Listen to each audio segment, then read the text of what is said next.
Good afternoon. I welcome everyone to the next briefing at the Russian Ministry of Foreign Affairs. According to tradition, we start with the schedule of Foreign Minister Sergei Lavrov. On the 20th of January, a regular meeting of the Government Commission on the Affairs of Compatriots Abroad is scheduled at the Foreign Ministry, under the chairmanship of the head of the Russian Foreign Ministry Sergei Lavrov. The event will be attended by senators of the Russian Federation, deputies of the State Duma, the Federal Assembly of our country, representatives of federal and regional executive authorities, heads of public organizations and foundations. The main attention is meant to be paid to the discussion of the results of the 8th World Congress of Russian Compatriots who live abroad. Let me remind you that it took place in Moscow from the 30th to the 31st of October last year, and promising areas of further work with our diaspora will also be considered. Special attention will be paid to the interaction of the foreign parishes of the Russian Orthodox Church, Russian-speaking communities in foreign countries, the list of candidates for awarding by the Commission for the past year, and also a number of topical issues.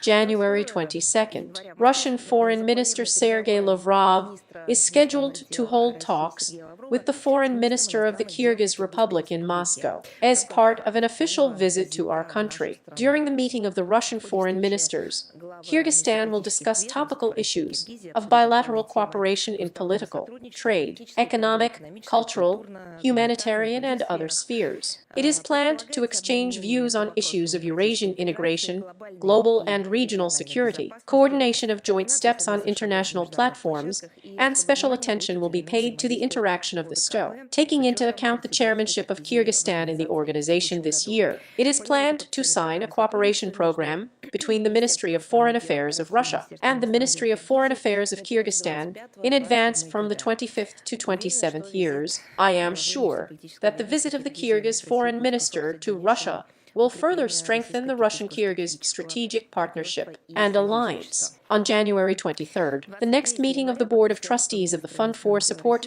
and Protection of the Rights of Compatriots Living Abroad will be held under the chairmanship of Russian Foreign Minister Sergei Lavrov. Let me remind you, it was created in the 2011 year. The Board of Trustees includes representatives of federal executive authorities, parliamentarians, heads of public organizations cooperating with the commissioning, associations of lawyers, and business structures. The agenda includes a discussion of the Foundation's work in conditions of aggressive discrimination of Russian compatriots in Western countries. The Council will have to develop recommendations on the priorities of the Fund for the near future, primarily in terms of increasing assistance to compatriots who have become victims of political actions and discrimination in countries unfriendly to Russia. We hope that the decisions of the Board of Trustees will strengthen the role of the Foundation as an effective human rights mechanism in the interests of the Russian diaspora. Let's move on to the current international agenda, the situation around Ukraine. Bandera members continue terror against the civilian population of our country. Well, its own population. The Kiev regime in general apparently does not consider people in principle, given what they do with them there. Another brutal crime has been committed against Russian journalists. On the 4th of January, as you know, a freelance correspondent of Izvestia, Alexander Martymyanov, was killed in the DPI on the way from Gorlovka to Donetsk as a result of a targeted attack by a drone of the armed forces of Ukraine, the target of which was a civilian car. 4 more employees of the Russian mass media were wounded, including RIA Novosti journalists Mikhail Kivhiv, Maxim Romanenko. As you know, we posted a corresponding comment on our website on January 5th. The deliberate murder of Russian journalists as part of the terror unleashed by Bandera against the civilian population of our country requires a proper response from the entire world community and relevant international structures. What are we talking about? And the silence of these structures becomes indicative. It is obvious that they completely discredit all the principles on which not only the work in these organizations was built, but also these organizations themselves. It is also obvious that by their silence and inaction, they are not just indulging now, but they are becoming complicit in these crimes of the Kiev regime. On the same day, on the 4th of January, a 10-year-old boy died on the highway of the Zaporozhye region from a targeted strike by a Ukrainian drone on a civilian car. His parents were wounded. On the night of the 5th of January, an attempt was recorded to attack an unmanned aerial vehicle of the armed forces of Ukraine at the Novovoronezh nuclear power plant. The drone was shot down on approach. January 8th, a Ukrainian Nazi fired at a gas station in Novaya Kakhovka, Kherson region. Her cameraman was killed. 4 people were injured, including a pregnant woman. The blow was also struck by the force of the old Sporevka, where a woman was killed 1941st year of birth. She survived the Nazis then, but there are no neo-Nazis as it shows. On January 12th, the AFU opened fire on Novaya Kakhovka again. As a result, another gas station was destroyed, and a nearby grocery store was damaged. January 9th, the city of Kamenka, Dnipropetrovsk, Zaporozhye region. 2 women were killed during the shelling of the AFU. On the morning of January 10th, you hit Donetsk and Svitlodarsk with American HIMARS missiles.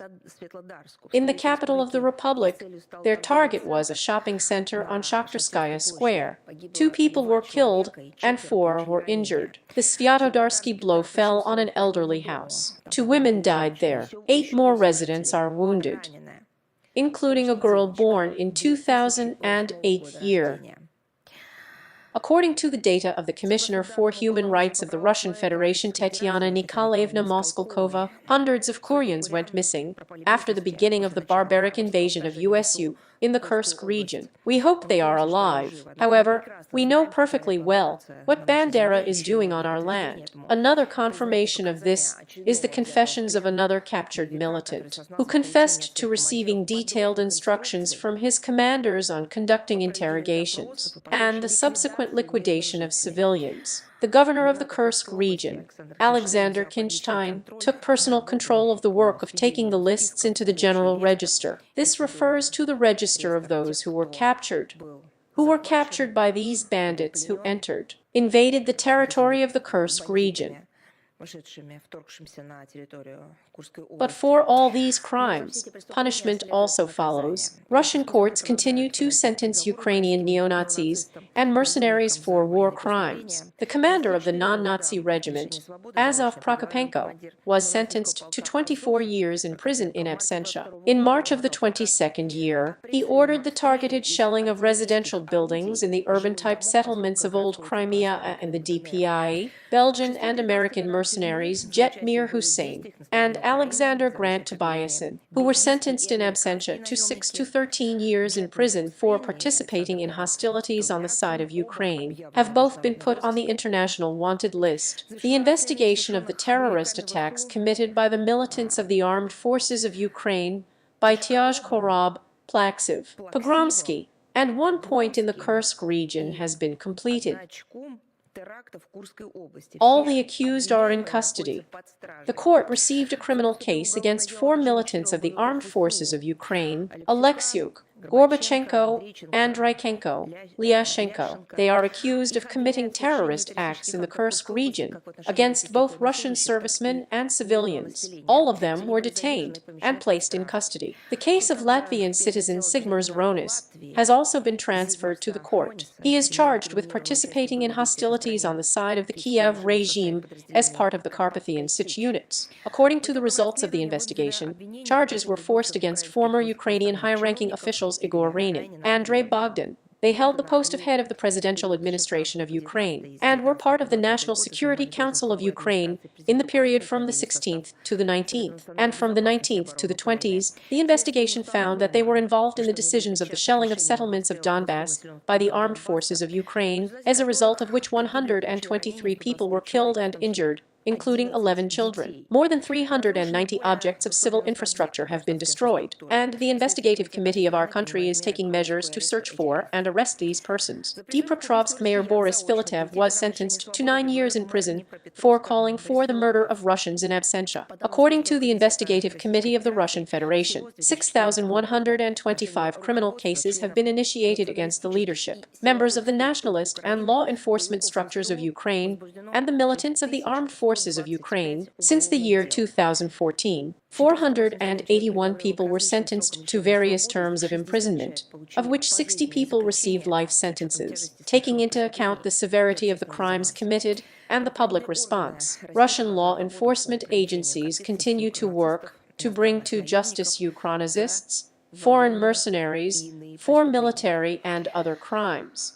Now about the Western military so-called assistance to Ukraine. Although this is no longer help, it is the finishing off of Ukraine by the West itself. In December of the 24th year, the administration of the outgoing US President Biden sharply increased the pace of arms supplies to Ukraine, trying to master the remnants of the $61 billion packages, approved by Congress in April of the 24th year before Trump's inauguration. The White House openly talked about the desire to do everything to guarantee the provision of military operations in the coming year. In early January, Washington proudly announced that it had managed to send hundreds of thousands of artillery ammunition, thousands of various missiles, and hundreds of armored vehicles to the Kiev regime, a direct quote. Against this background, on January 9th, the so-called Jubilee 25th meeting of the Contact Group on Defense Assistance to Ukraine took place in Germany at the American Ramstein base under the chairman of the head of the Pentagon, Lloyd Austin, and especially arrived Zelensky. The festive mood of the New Year's Eve among the participants was not observed, however. On the contrary, the atmosphere resembled a farewell meeting. So after it, the head of the US Defense Department doubted the continuation of the work of the contact group in the Ramstein format. The results of the event clearly disappointed the leader of the Kiev regime, who literally did not hide his irritation. Apparently, he was counting on the maximum satisfaction of his ever-growing appetites in the military sphere. This did not happen. The so-called allies on both sides of the Atlantic are tired of Ukraine's endless requests. It is obvious that their arsenals were not limitless, but now we can already hear the groans and sobs of NATO members who say that they do not produce enough weapons, that they do not have enough, and need to think about themselves. In the old world, the tension is noticeably caused by the intention of Donald Trump.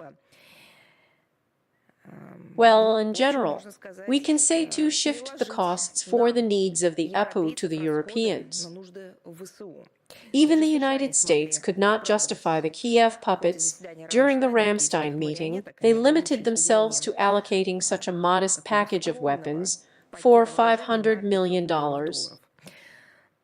According to the media, Washington has not managed to master about as many as $8 billion before Biden's departure. And this is what the American media themselves say. Now these funds will be transferred to the disposal of the new president's team. And it is also noteworthy that on the eve of the meeting in Ramstein, Laura Cooper, the Pentagon's long-term coordinator for military supplies to Ukraine, resigned. However, the so-called failures, again, in the so-called assistance to Kiev, Americans do not care. They are only interested in their own benefit. Look, Lloyd Austin told reporters about this on January 9th. He noted that the conflict in Ukraine allowed the United States to invest $70 billion in the development of its own military-industrial complex. In general, does it all reach ordinary citizens of Ukraine or not? The priorities of the overseas owners of Ukraine are clearly and unambiguously set. Citizens of Ukraine and Ukraine as a whole were sacrificed on the altar, just so that someone in the United States of America would fill their pockets. And of course, the statements of Western figures about a certain Russian threat are gaining some new frenzied tone. The statement of the EU High Representative for Foreign Affairs and Security Policy Kai Kallas on the readiness of the European Union to take the lead in supporting Kiev if the United States stops providing military assistance to it, apparently did not reassure absolutely anyone in Brussels. Moreover, some officials in Euro-Atlantic structures began to see the ghosts of the Cold War. Again, they started talking about some kind of inevitable expansion of Russia, which allegedly wants to subjugate the entire European continent. Surprisingly, of course, on January 13th, NATO Secretary-General Rutte agreed that residents of the EU member states would be forced to learn Russian in a few years if they did not increase defense spending to the level of 10% of GDP. Can I do a specific quote? Because in my opinion, this is already some kind of, this is something unhealthy. Here is a quote verbatim of what Rutte said. If we, that is, the NATO members, do not do this, then in 4 or 5 years, we will have to go to Russian language courses or go to New Zealand. I'm just wondering, is it offensive to New Zealand that it was treated so disdainfully? To be honest, I don't even know what is more disgusting in this statement of the mouth. Lies about some kind of expansion of Russia or nationalism, and not only to us, well, for example, to New Zealand as well. I want to tell you that the Europeans are already under external control. Here you have American bases. Here you have American nuclear weapons on the territory of the countries of the European continent, to which the Europeans themselves have no access and do not control in any way at all. Here are American instructions for you, whose gas to buy, whose to buy, and which civil infrastructure projects to destroy. All the music for the countries of the European Union has long been ordered in the United States of America. And not the Europeans themselves, but Washington. Russia wants one thing, the elimination of threats to the security of our country. As Sergei Lavrov, the Minister of Foreign Affairs of the Russian Federation, said at a press conference on January 14th, we are ready to discuss security guarantees in the same country that is now called Ukraine, or parts of this country that has not yet self-determined in any way, unlike Crimea, Donbass, and Novorossiya. Now let's see what is happening on the fragments of that state, quite prosperous for itself, with fantastic prospects, which left the Soviet Union in full health, and now again, under Anglo-Saxon music, it is experiencing its own collapse. The Celtic regime continues to struggle with the sacred memory of the feat of the Soviet soldiers' liberators. On December 27, 2004 year, on the Alley of Hero Cities of the capital's National Museum of the History of Ukraine in World War II, Ukrobanderovites chipped gold stars of the hero cities of Moscow and Minsk and their letter names from commemorative signs. On the same days in the city of Gorlik, Kiev region, by decision of the local authorities. These are no longer some, so to speak, undefined ghouls. This is the official authorities, so, according to their decision, the bas-relief of the Order of the Patriotic War was dismantled, which was awarded, including many thousands of Ukrainians who fought against the fascist invaders. January 9th, the Ukrainian mass media reported that neo-Nazis destroyed in the city of Aktarka, Sumy region, a monument that died in 1942 year, at the hands of the Gestapo, a radio operator Lebedev, and a monument to tankers Kantomirovtsam, who liberated Aktarka from Nazi occupation. Right. Then they liberated from the Nazi occupation. Now the neo-Nazi occupation has come. Information is spread in social networks that, in the Vinnytsia region, the barbaric tombstones were demolished from the graves of the heroes of the Great Patriotic War, and taken to the place where Hitler's werewolf headquarters was located near Vinnytsia during the years of the Nazi occupation. What is it? Well, you can say blasphemy, but it seems to me that this is no longer blasphemy. Blasphemy is present. Somehow it is inherent in people. There is still, probably, some opportunity for rehabilitation, for repentance. This is something deeply anti-human, created by the Zelensky regime with the approval of Western curators. It's really all beyond human understanding, human morality.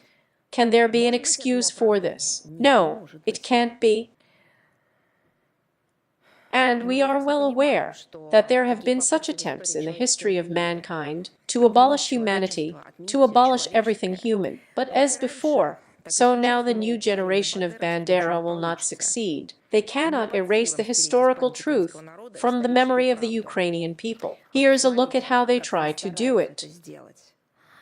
They demolish monuments and monuments to the true heroes of Ukraine and the world, including, because they fought Nazism for a reason. They should install monuments to their supposedly new heroes in these places. Who are these new heroes? On the 1st of January, the Ukranazis hung posters on the occasion of Bandera's birthday in Slavyansk, which they still occupied. Who is Bandera? Well, once again, a fascist collaborator. In Lviv, in addition to the torchlight procession dedicated to this event, well, it's kind of simple. Well, we just walked around with torches. Naturally, no one anywhere in any international humanitarian organization noticed this. So it was there in Lviv that Irina Farian Street was inaugurated. Here is the one that was known for its misanthropic and Russophobic calls to banderize the biomuser of the east of Ukraine. Now it's a new heroine. The competition for the best poem or song about Bandera was announced by the mayor of Ivan-Frankovsk. But I think this is correct. We also want to participate. Please rate. Fans of Bandera, they are Banderlogs, detractors of Russia and faith, sold their souls for vices. Here you are. I urge all our compatriots, citizens, to participate in the contest for the best poem about Bandera, which was announced by the mayor of Ivano-Frankivsk. Write whatever you think. From high vish to ditties about Bandera, about collaborators of the Hitler era, about Shukevich and all this trash. This opportunity is unique. We, too, would rather so to speak, notice, and be sure to show you. And now about foreign mercenaries. We all hear such caring words from different world capitals of countries with unfriendly regimes that suddenly discover that their citizens have been sleeping on the battlefields somewhere in the region of Ukraine.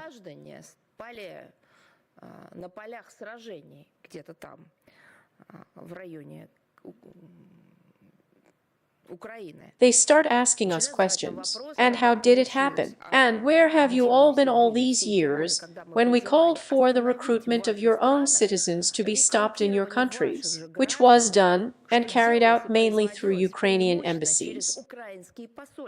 Didn't you think it was normal then? On the 10th of January, the British edition of The Guardian, with reference to the commander of the neo-Nazi regiment, recognized by Russia as a terrorist organization, reported on the attempts of his militants to replenish their ranks at the expense of talking mercenaries. At the same time, the newspaper mentioned the death of 15 British legionnaires since the beginning of the conflict. However, nothing has been said about this in any way by officials in Britain. Well, why not? And why should only the British press pay attention to this? That's the same fate awaits most foreign soldiers. Good luck. In total, according to the Russian Defense Ministry, since February of the 22nd year, over 15,000 mercenaries from 115 states have arrived in Ukraine. Of these, about 2,000 people remain in the ranks, about 7,000 militants have been eliminated, about 6,500 militants have fled home. The listed facts once again confirm the actual special military operations on denazification, demilitarization of Ukraine, removal of threats emanating from its territory. All of its goals, as the Russian leadership has repeatedly stated, will definitely be fulfilled. Look at what is happening in the supposedly international legal field. The Kiev regime proudly reported that since January 1st, Ukraine has become a full member of the so-called International Criminal Court. It is noted there that this will allow Ukraine to nominate its candidates for the IC judges. Who should I nominate? In a country that has lost any legitimacy, where laws are being rewritten in a monstrous way several times a day, where its own citizens have no idea what laws they live by, where Ludolevs catch people every day in order to throw them into a meat grinder, the ambitions of Zelensky and his Western curators. This country will nominate its candidates for the so-called International Criminal Court. They are on the deep. They can't find anyone for their service. And here, it turns out, judges will still be sent to Moose. They also intend to participate in the distribution of the budget of this structure. But that's what I believe. Where there are budgets, representatives of Ukraine of the Kiev regime will definitely appear there. In addition, allegedly this opportunity provides Kiev, as the Ukrainian leadership now claims, with more moral rights to demand that this so-called court bring Russian citizens to justice.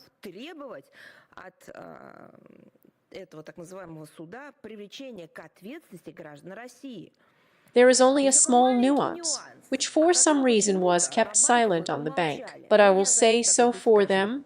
Upon ratification of the Rome Statute, a statement was made about the non-recognition for 7 years of the jurisdiction of the same Mausa, which they are now applauding so much, with respect to war crimes probably committed by citizens of Ukraine. Here's a hell of a buffet, you know. In fact, Bankova intends to use the Gaza pseudo-court for the politicized prosecution of Russians on trumped-up charges, but at the same time, to withdraw from the jurisdiction of even this structure, which is controlled by the collective West, as much as possible.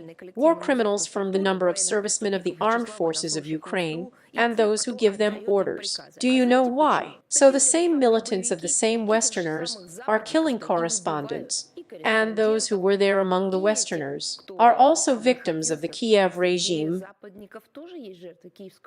God forbid they will come to this very Moose to demand something there.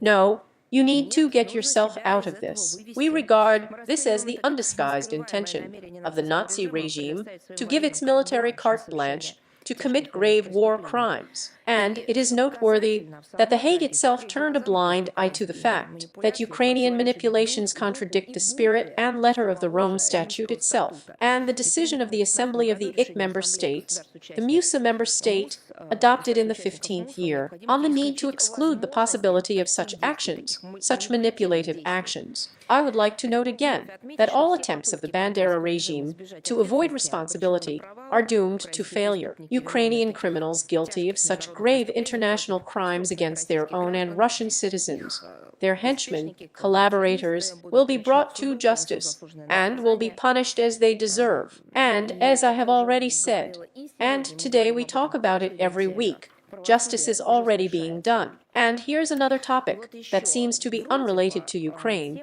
but this is only at first glance. On January 9th, the European Aviation Safety Agency published recommendations for flights to Russia. This document, of course, is part of the policy of pressure on our country pursued by Brussels. We share the assessment of the Federal Air Transport Agency, set out in the comment of its official representative on January 10th. I would like to add that the agency's so-called concern for flight safety in the Russian sky is, of course, the height of cynicism. I'll explain why now. After all, It was the European Union that imposed a ban on the supply of spare parts and components for Russian airlines and tried by any means to significantly reduce our air fleet. The European Union has not been able to implement this plan, as well as to solve other tasks of the anti-Russian sanctions policy, on its desire to destroy domestic aviation, if the official representatives spoke literally openly, but it undermined its own economy, industry, and the aviation industry. Why are these supposedly recommendations needed?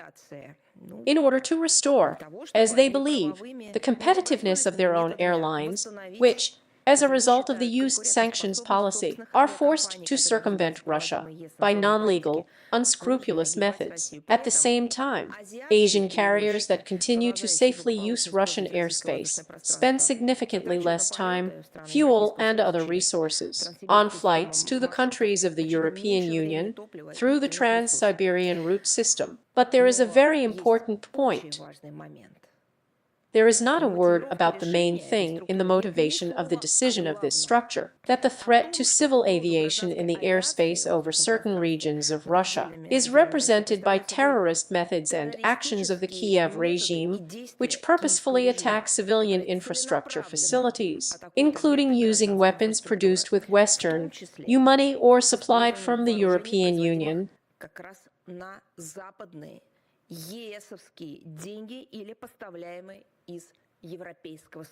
Why were you ashamed to say something about it? And, of course, a fantastic story. For several years now, the so-called Observatory for the Teaching of History in Europe has been functioning under the Council of Europe. Initially, this structure was created for, direct quote, collecting and providing factual information in the form of regular thematic reports on how history is taught in all participating states. The project was designed to promote, direct quote, the exchange of best practices and mutual provision, and to strengthen resilience in the face of manipulation, distortion of history, to help promote peace and dialogue.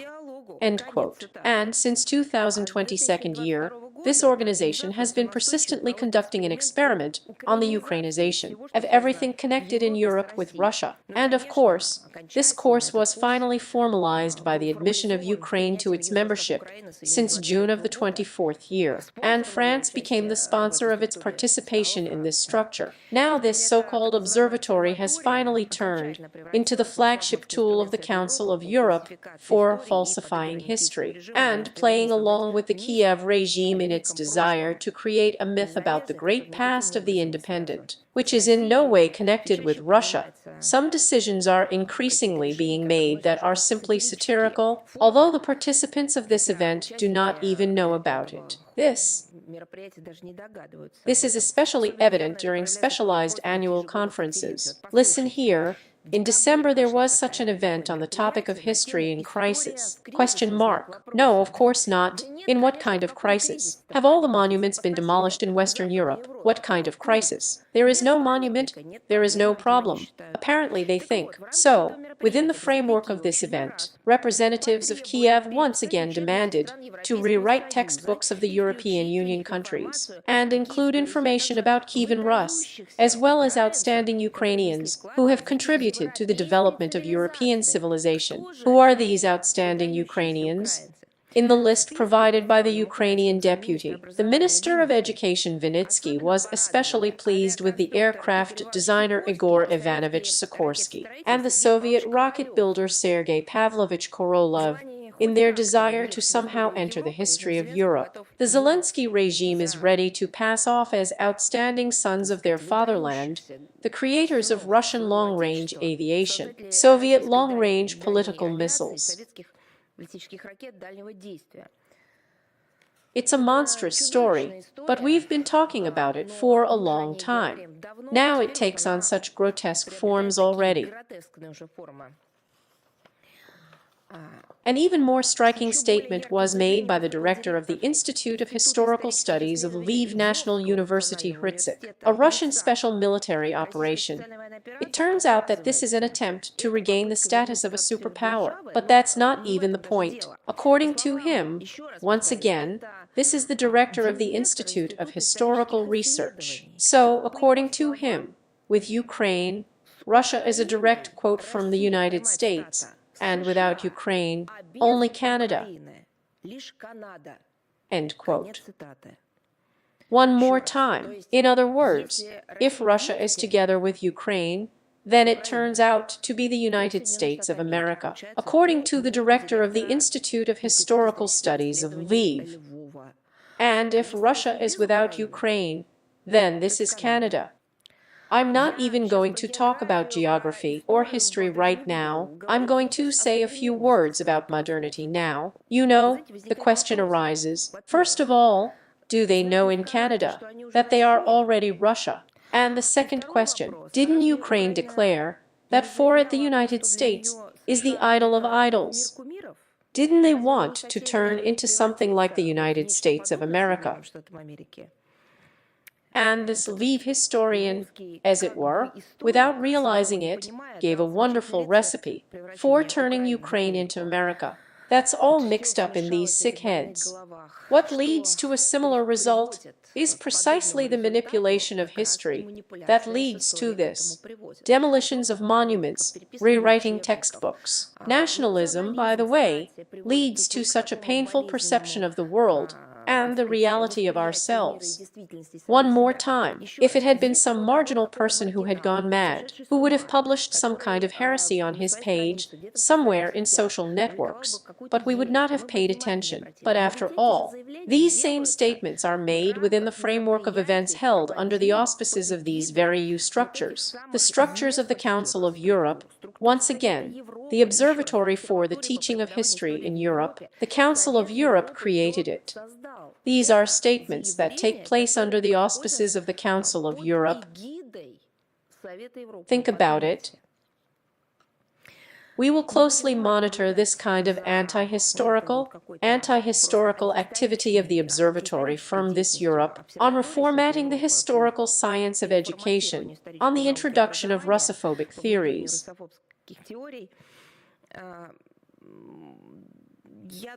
I think that we may even have a special category of some kind in order to regularly, I mean on the website, in social networks, on a regular basis, to share with you these here. Here, except for the word cringe and mem, nothing probably fits, although I am against using, so to speak, borrowing in the language. But in this case, I will make an exception, only so that the Western audience can understand how we evaluate the pseudo-creation of such supposedly historical structures.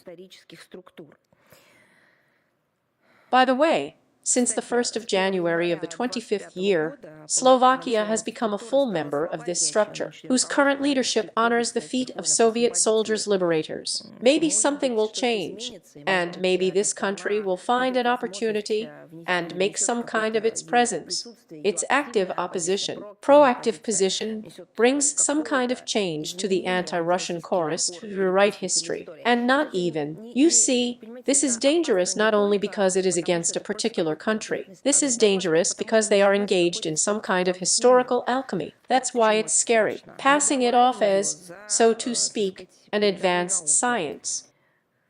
Now about the situation in Moldova. I want to say that everything I am going to comment on this today is a response to another batch of outright anti-Russian attacks by Chisinau. The already dire situation in the socio-economic sphere has worsened now. The energy crisis caused by the termination of the transit of Russian gas through Ukraine. The real reason for this is known to everyone. It is Kiev's refusal to extend the contract for pumping gas, and Chisinau to settle the debt to Gazprom. The Moscow authorities prefer not to see this, although they understand everything perfectly. They continue to live in an alternative fictional reality, true to themselves. They are trying to hold our country responsible for provoking as they put it, an energy crisis, on the principle that if something went wrong, Russia is, of course, to blame. On January 9th, the press service of the Moldovan government stated that our country uses the inhabitants of Transnistria. Imagine what a deal we have reached in the geopolitical game, and characterized the Russian world with such words as cold, hunger, abyss, and darkness. And it's after such words that you think we won't answer, or what? In fact, as Moldovan experts themselves note, cold, hunger, abyss, darkness. This is what the residents of Moldova, Transnistria received as a promised result of the criminal anti-people policy of the Chisinau authorities. Power outages affected all segments of the population. Well, probably, except perhaps for government functionaries. Everything is, so to speak, on schedule there. People are massively switching to heating with firewood. The number of diseases due to hypothermia has increased dramatically. And this is Europe in the 21st century. Moldovan social networks are actively discussing bills that were sent to pay for utilities. On the 9th of January, the Prime Minister of Moldova, Dorin Rikin, assured that there were no reasons for raising the tariff on the 9th of January of the current 25th year. It turned out that he was lying cynically as usual, but a person could not be so mistaken. Apparently, he was deliberately lying. Literally the next day, updated tariffs for heating electricity were published with a convulsive increase of up to 75%. Is Russia to blame again? No, this is Sandu's policy. Inflation and consumer prices are growing in Moldova at the same time. The incomes of Moldovan citizens remained the same or decreased. This is confirmed by official Moldovan data. The mass media report non-payment of salaries to employees of state-owned enterprises, primarily railway workers. And against this background, on January 9th, Moldovan President Sandu visited a number of settlements of the country, apparently in order to show themselves, to demonstrate solidarity with Moldovans at a difficult moment for them, to tell about the European news. Everything went wrong. Everything went wrong, as it often happens with her. Local residents met the head of state with reproaches for scanty benefits, pensions, for high utility tariffs, for lack of work. Then she was followed by very strong expressions, demands to get back to Chisinau altogether. Have any conclusions been drawn? Well, except that of course Russia is to blame for everything. No, no conclusion has been made. At any cost, they continue to forcibly squeeze, drag, I think you already know, the pro-Christian bed of the so-called European project into the country. Well, it doesn't matter what gets cut off there. Well, at least something is involved. The cleansing of the information space of the Republic does not stop. On the 19th of December last year, the authorities decided to revoke the license to broadcast 3 TV channels and 2 radio stations. Well, as if democracy is marching through Moldova under the pretext of carrying out national legislation in accordance with the norms of the European Union. On December 30th last year, the Ministry of Infrastructure and Regional Development of Moldova submitted for public discussion a bill that clearly hinders this very development and prohibits airlines from 22 countries, including Russia, from operating in the Republic. To remind you that in the conditions of suspension of direct flights with Russia since the 22nd year, many citizens of the country and tourists are forced to fly to Moldova with a transfer via Yerevan and Istanbul. The frankly disastrous results of the activities of the Chisinau European integrators, more reminiscent of national protests, are natural. It is possible to ensure the well-being of the people only if you respect this people, if you love them, if you do not separate yourself from them. And we see the opposite in Moldova. The people are being rewritten, trying to get rid of everything Moldovan, from language, from nationality, from history, from cultural identity, in general from a sense of national dignity. Not the feeling, not the aspirations of people. The authorities in Chisinau are not interested in anything. They have a task, they have an order, they implement it. Paid order, of course paid, but the payment was made not to the people of Moldova, but to those who are now settled in Chisinau.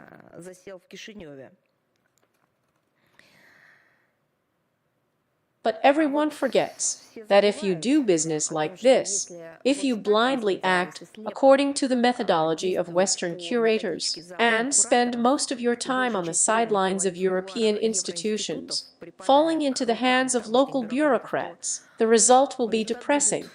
They are not the first, and they are not the last, unfortunately. As a matter of fact, this is what everyone is watching in Moldova right now.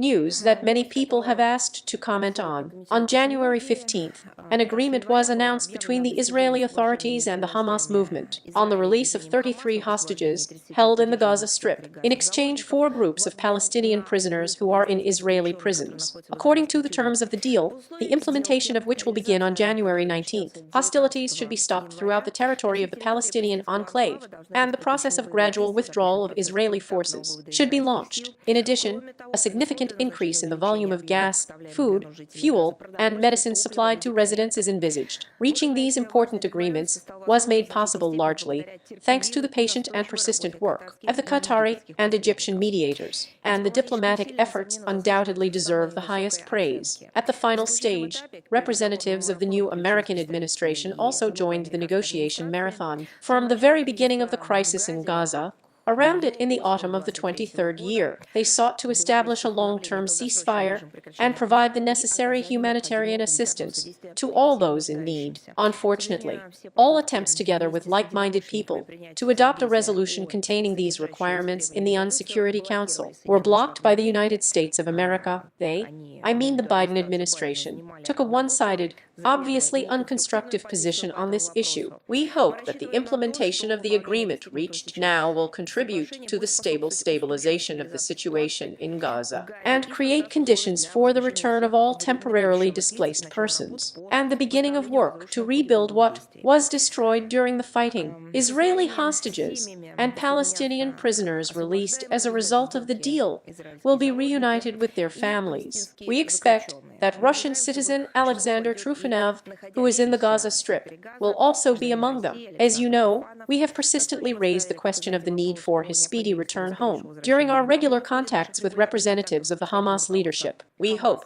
that the implementation of these agreements will become an important practical step towards the long-term normalization of the situation in the zone of the Palestinian-Israeli confrontation, and will also create prerequisites for improving the situation in the Middle East region as a whole, including the infusion of Syria, Yemen. We believe that the conclusion of this agreement will contribute to the formation of the necessary conditions for the establishment of a comprehensive political settlement of the Palestinian problem on a generally recognized international legal basis, and the ultimate goal is the creation of an independent Palestinian state within the borders of 1967 year, with its capital in East Jerusalem, coexisting in peace and security with Israel. We are convinced that there is no reasonable alternative to this approach. Only the implementation of such a two-state formula, approved by the resolutions of the Assembly and the UN Security Council, will help the peoples of the Middle East to break the vicious circle of violence and establish lasting peace. I would also like to draw attention to the reports published on the website of the Ministry of Foreign Affairs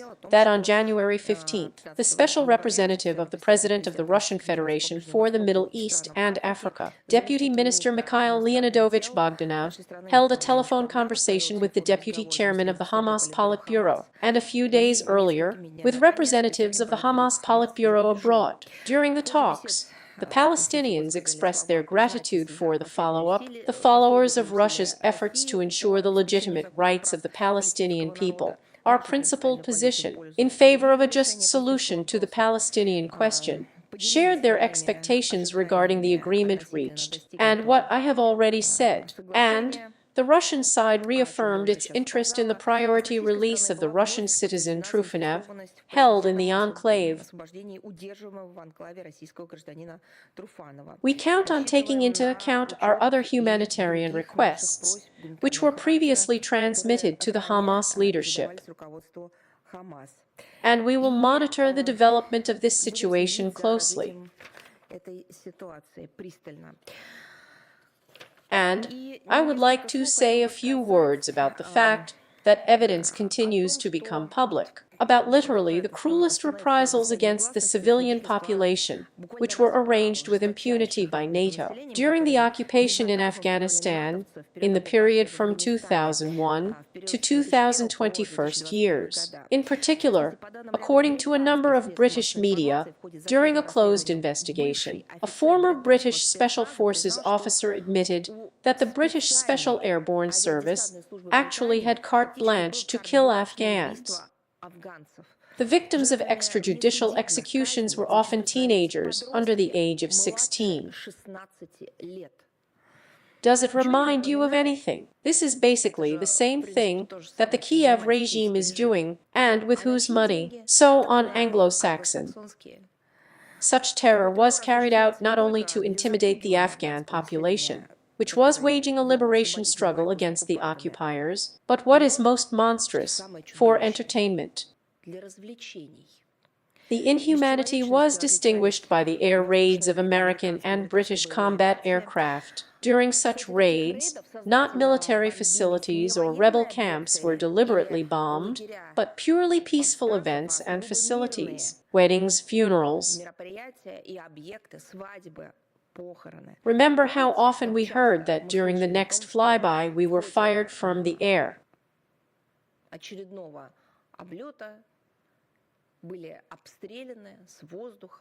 Well, for example, wedding processions. However, then the NATO command said that they just got confused and thought it was a bunch of bandits.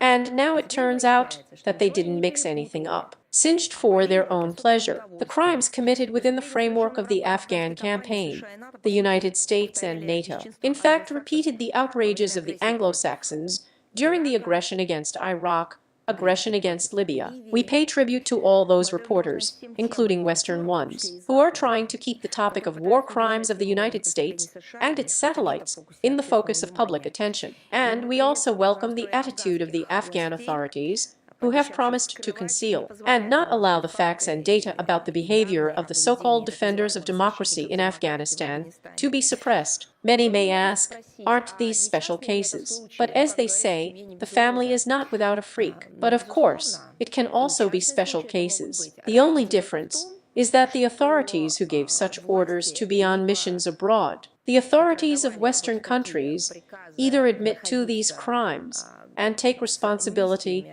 and punish those who committed these crimes, or they say, and continue to say, that they carried democracy on the wings of their bombers.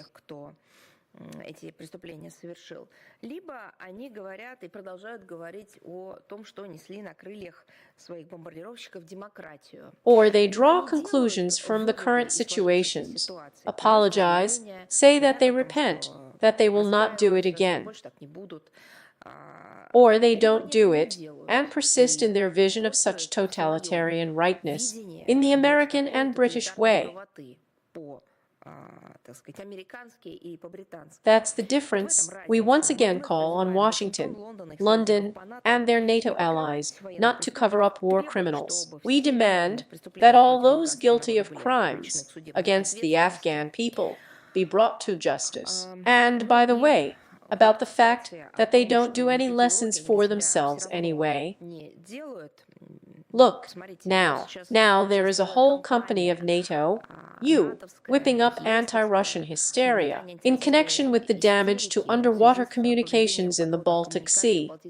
I would like to dwell on this topic in particular because the unsubstantiated accusation against Russia, in the style of Holly-like, has become the dominant tactic and strategy of the West.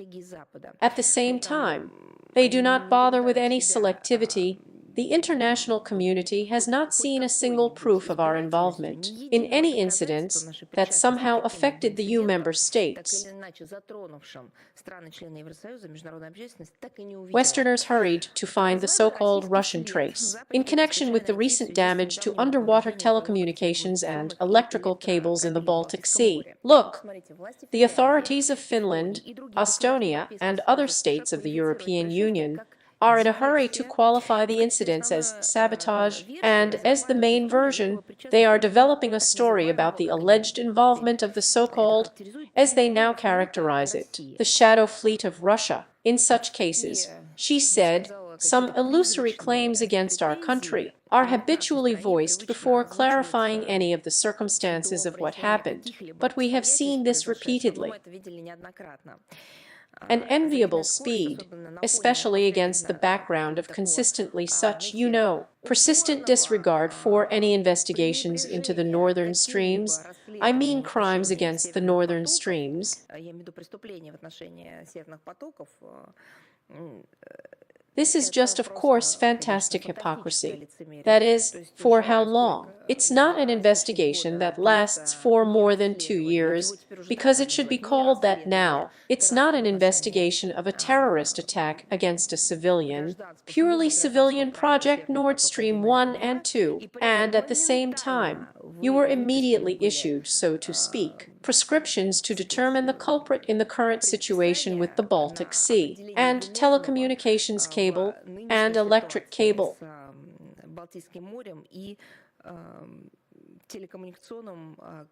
The European Commission immediately joined the December story with the tanker Eagles under the flag of the Cook Islands. Let me remind you that, like the entire European Union as a whole, at one time pointedly withdrew from any participation, establishing the perpetrators and the circumstances of what happened with the undermining of the northern streams. This time, as you think, everything is different. The EU Brussels decided to show the activity of the European Commission, and the EU's High Representatives for Foreign Affairs and Security Policy immediately stated that what had happened allegedly dictated the need to take additional measures against Russia's shadow fleet, as they call it, and increase the security of the EU's critical infrastructure. And Nord Stream 1 and 2 are not the EU's critical infrastructure, or is it just something else there? And since Biden said that he would destroy this project, so in general, apparently, from the point of view of the EU, it was necessary to do so. Of course,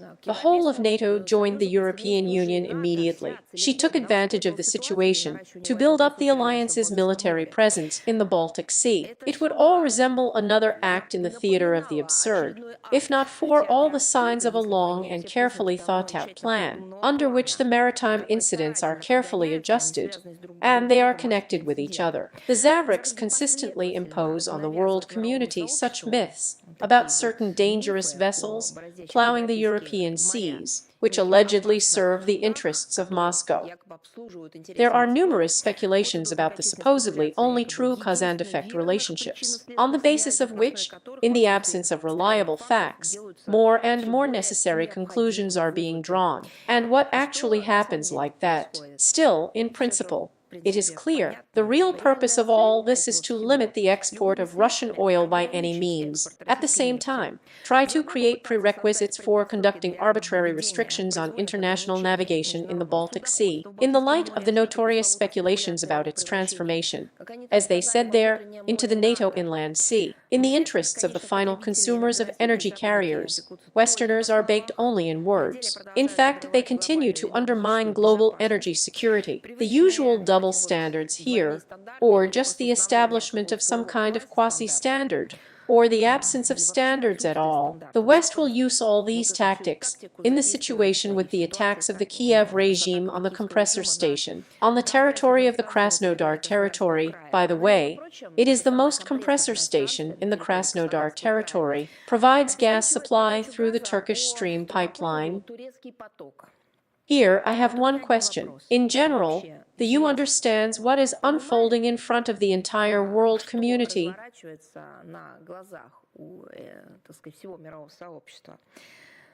Maybe they will pull down the Kiev regime after all, and maybe themselves. After all, the Kiev regime threatens the functioning of the infrastructure that ensures the flow of Russian gas to individual member countries of the European Union. But Brussels is in no hurry to do this. It is much more interesting to unwind and wind up the story with a telecommunications cable. But that's it. This is where you can show all your power. Instead of a principled assessment of what the Kiev regime is doing, trying to strike at the infrastructure of the Turkish stream, Brussels confines itself to vague arguments that any attacks on energy system facilities of course, cause it concern. But allegedly Kiev, the Kiev regime, the European Union did not inform about anything of this. Well, in general, these are not blows to, so to speak, energy. This is something else. And why is it a blow? It's interesting. Well, just by land or why? How not to hit the energy structure? Apparently, on the one hand, all this suits a certain part of the European Union, which is completely acting against its own citizens. But it is not the first year that this has happened, and not for the first time. And the second part of the European Union simply remains in the dark, simply does not understand what is happening. They were also shown newspapers with telecommunications equipment, so to speak, at the bottom of the Baltic Sea.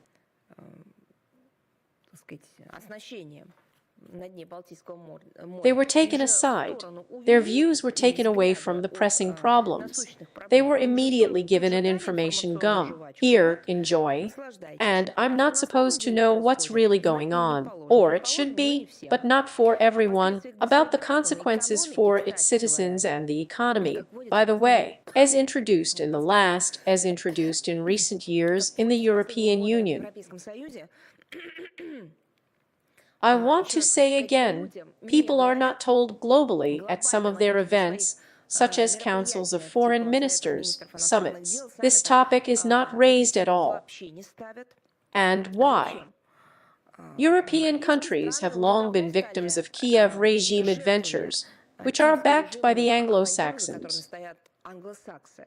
Here's another one.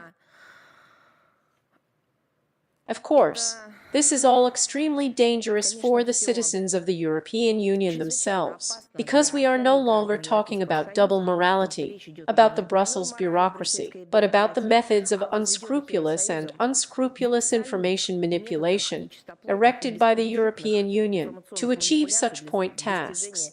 Again, not in the interests of its population, but simply by order from Washington and London.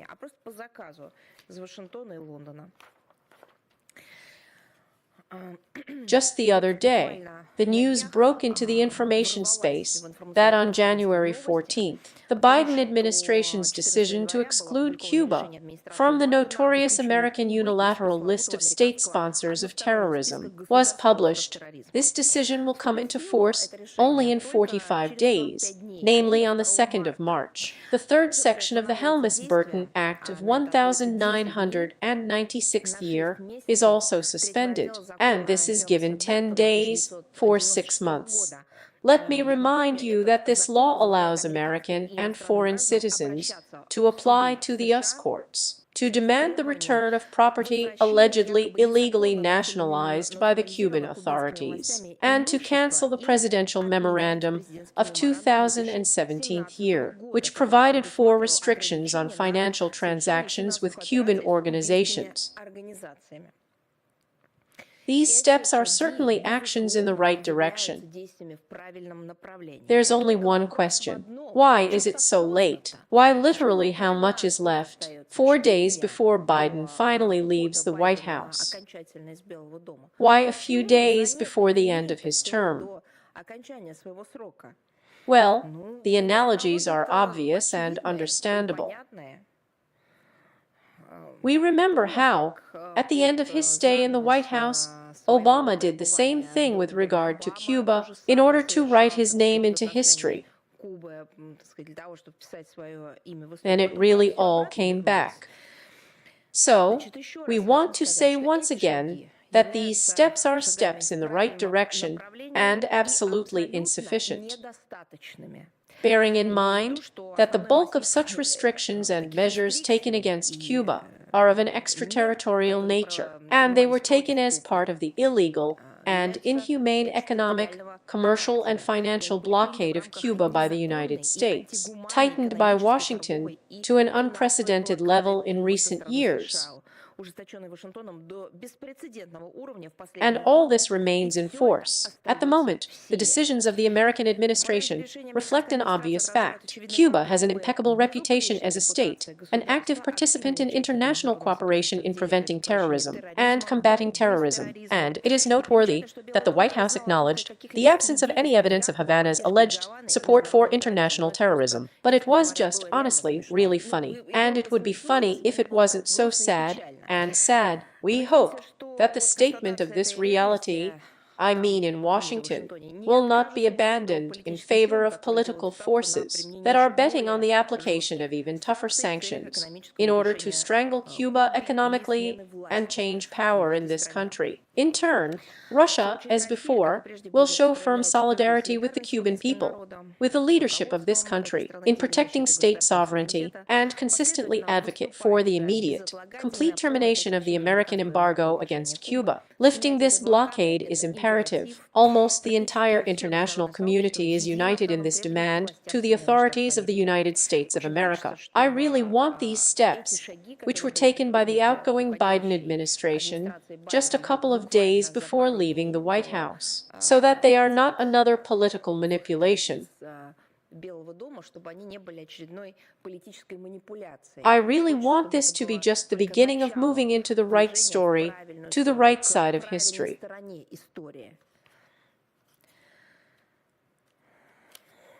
And fantastic. Now we are coming to a topic that not only pleased me, it just became, I do not know, a confirmation of what we have been talking about for the past 10 years.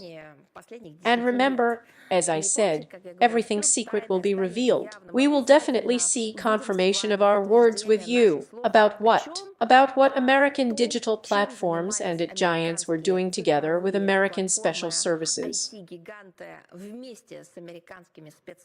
How often and how much we have discussed and talked about this. We have given facts, you have asked questions. It is wonderful that Russia has initiated a number of documents and appeals to the international community, and, as always, proved to be right. Look, one by one, the heads of American IT corporations, IT giants and IT monopolies, are beginning to give mind-blowing interviews with crazy revelations.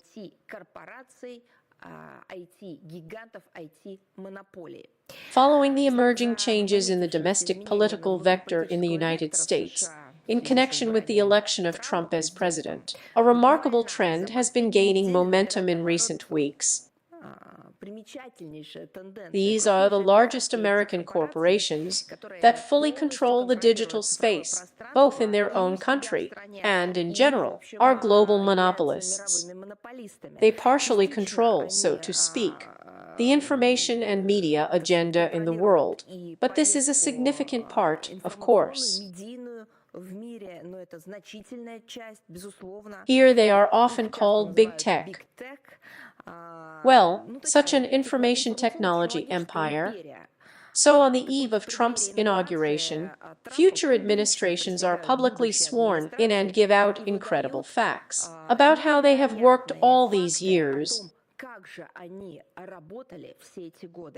If this interview had come out, I do not know, 2 years ago, 4 years ago, 5 years ago, maybe. By the way, many tragedies in the world could have been avoided because the world would have learned how the United States forms information policy, which affects, among other things, the adoption of fateful decisions for the world by Washington, London, Brussels, and so on. Here's a look. Well, even I'm not interested. It's less interesting that $1 million was immediately salivated by the Trump Inauguration Fund, a corporation, you know, that it is recognized as extremist in Russia. Meta, a number of platforms are included there. Not interesting. Well, really not interesting. It's all the little things. It's all politics. Let someone say that, well, look at the monstrous hypocrisy. Well, where to in the States without him? Google corporations have stated that they are happy, direct quote, happy to support the inauguration of Trump 25th year. They said that the ceremony will be broadcast on the YouTube platform. They will post a link to the live broadcast on the main page of the search engine, but they will do everything. Absolutely everyone will do the opposite, what they have done or not done in recent years. And they will pay extra. Here I also like that they would pay extra. That is, not only will they completely change their policy towards Trump and so on, but they will also pay extra, so that everyone likes it, and everyone is happy. But that's all, in my opinion. The little things are more important and interesting than the other. The other is more relevant. Remember how, lining up in a friendly row, these giants just yesterday furiously imposed neoliberal values on the whole world. Remember how they protected the vocabulary of their users, how they, referring to the rules of the community, inside of which there was an ultra-liberal firmware, blocked those who did not want to swear allegiance to this kind of information extremism.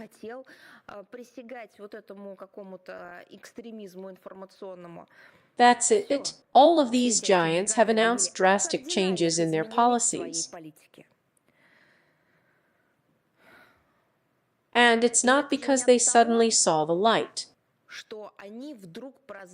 No. This is because the liberal agenda is losing ground. It has reached an impasse. And who talked about the impasse, so to speak, of ultraliberalism? Right. Our country was the flagship and started talking about it many years ago. Let's fix the main thing after all. Finally, the veil of secrecy has been lifted over the internal mechanisms of censorship, manipulation of information and public opinion, with the direct intervention of the White House administration. All of this has been told and talked about over the past 10 years in our country. And all this was ridiculed, and all this was questioned just the same in the United States of America. And not a single American investigator, well, with the rarest exceptions, but no one, not a single American newspaper, not a single American television channel bothered to actually investigate this matter. We also talked about the digital dictatorship, about the segregation of users in the online space, about the spike of American corporations with special services. Everyone knows about it. This is the secret of the political, but we talked about it from the official stands. We have talked about this in international organizations, what the Western media for years called fakes or Russian propaganda, in fact turned out to be true. This turned out to be the very routine of American companies, the daily practice of the American political and media spike, their media establishment policy, and of course, the interview. The owners were in charge of the corporation. As I have already said, Mark Zuckerberg, recognized as an extremist meta, is not just evidence, but proof. Why is he doing this? Why did he give such a revealing interview, and revealing for the American everything?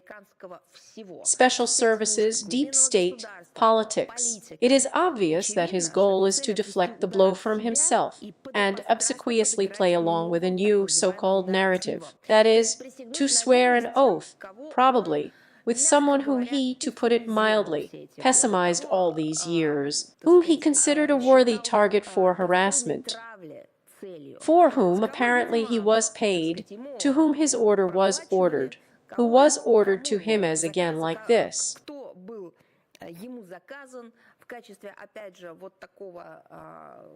Such bait.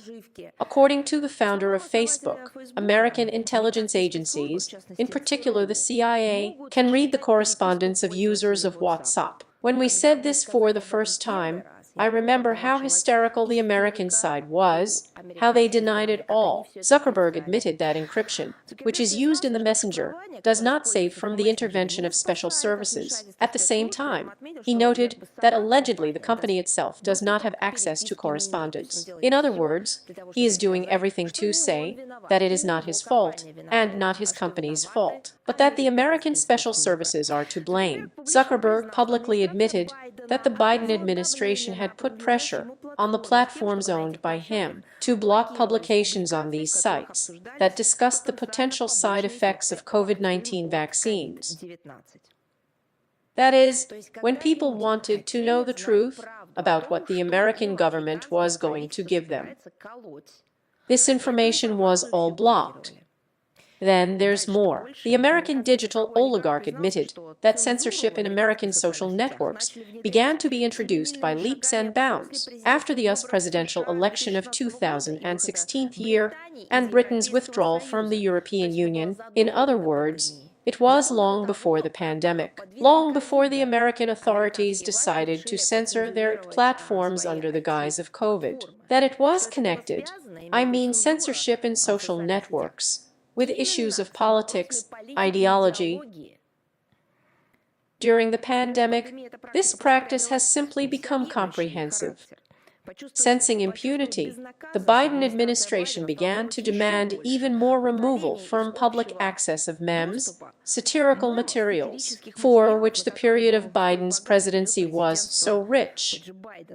Can you imagine? In other words, they have even reached this level. It is emphasized that the timid attempts allegedly made by the company to refuse to fulfill such requirements were stopped in the bud. In particular, Biden himself publicly accused the social network, direct quote, of killing people for spreading disinformation on the topic of COVID. Well, after such black marks, the company understood everything and began, so to speak, to wipe up after itself. Well, apparently not for himself, but at home, and apparently wipe for Biden. But as always, do you remember who was to blame for everything? That's right, the Russians. Every time.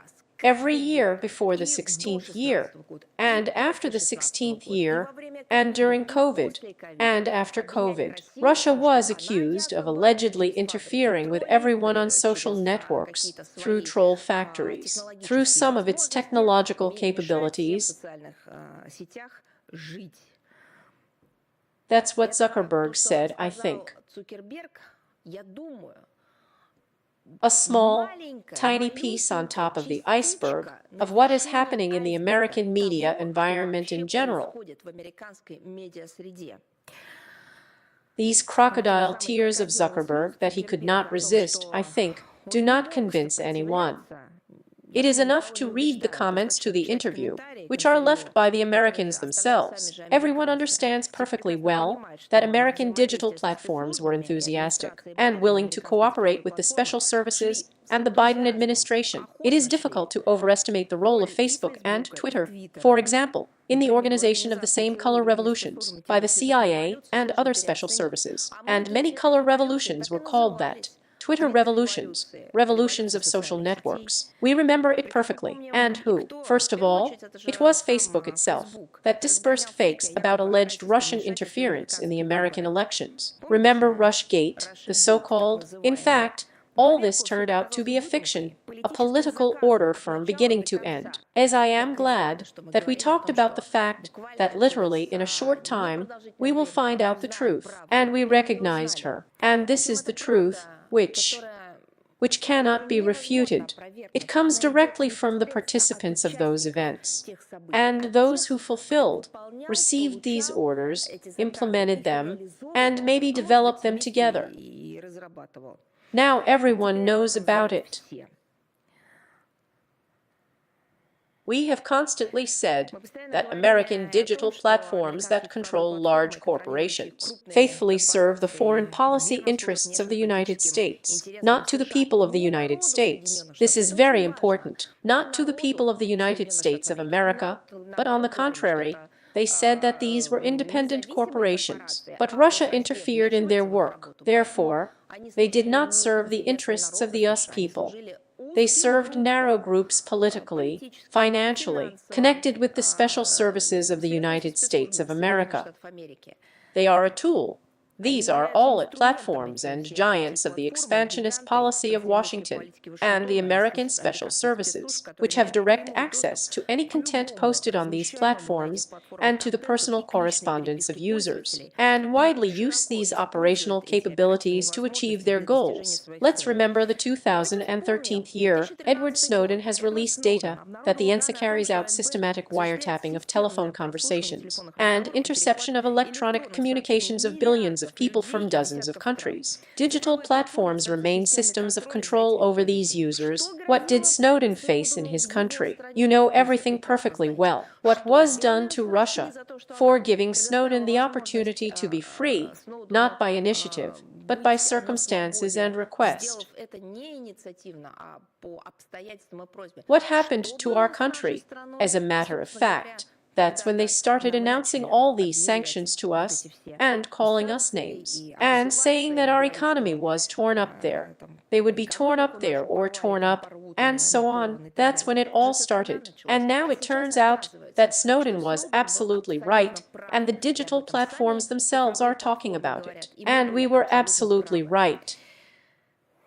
We have not forgotten about the same extremist meta policy of discrimination against our country and our people adopted by Zuckerberg and the top management. Remember how in the 22nd year, this digital platform openly allowed calls for violence against Russian citizens, Russian servicemen, and in general, in every possible way condoned attempts to the notorious abolition of Russia and all Russian.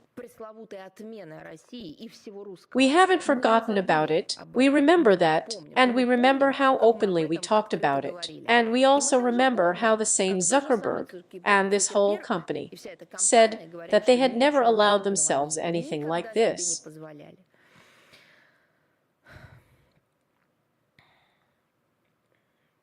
Here is the fact that checkers, including from Ukrainian offices with ties to right-wing radicals, outspoken neo-Nazis, are now threatening to be replaced with so-called community markings.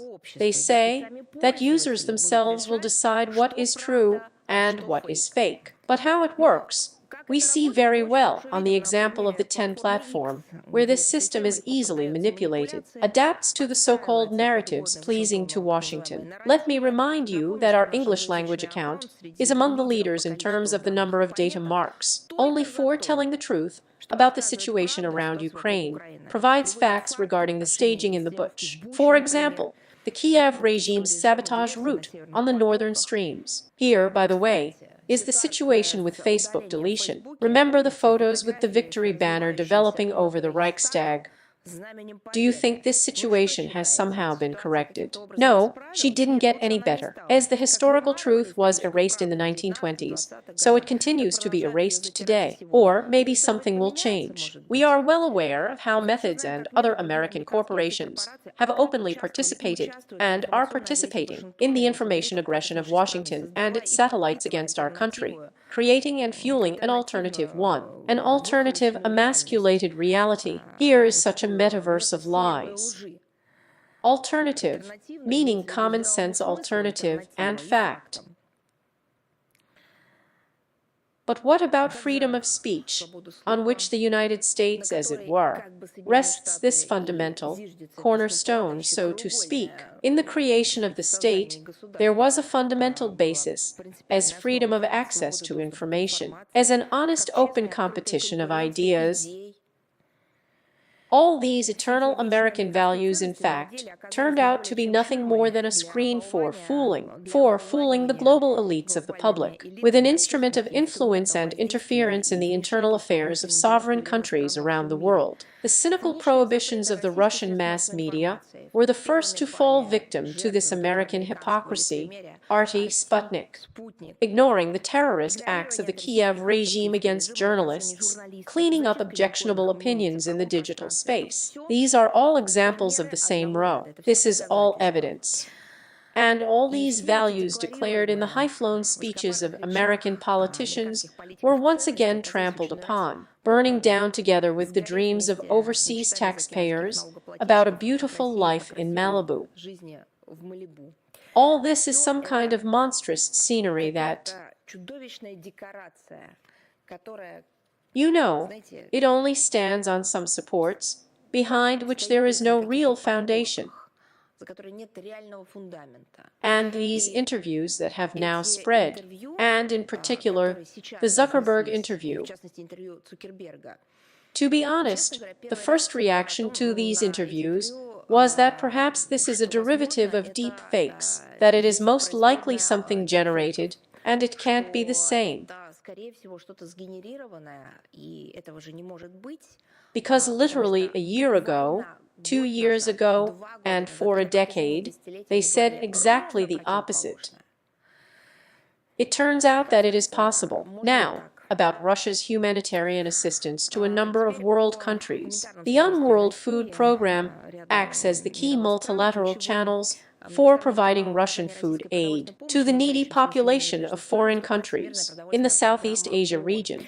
Through this UN agency, we are helping Cambodia, Laos, and Myanmar. In 2000, our country made a voluntary target contribution of $10.3 million to the World Food Programme Fund for the implementation of a project to create a sustainable school nutrition system in Cambodia, Laos, and Sri Lanka. The project company for Cambodia, with a budget of $2 and $8 million, is focused on providing a healthy diet for Cambodian school children. In the period from the 22nd to the 24th years, measures were carried out to supply schools with food, equip canteens with modern equipment, and trainings for chefs. In Laos, the budget of $2 million was spent on strengthening the existing school nutrition system, with an emphasis on maintaining a balanced diet, attracting local farms to provide schools, to develop an optimal school menu, taking into account the goods produced by local farmers. In addition, through the World Food Programme, we carried out direct food supplies to Laos with $1 million in the 18th year, $2 million in the 24th year,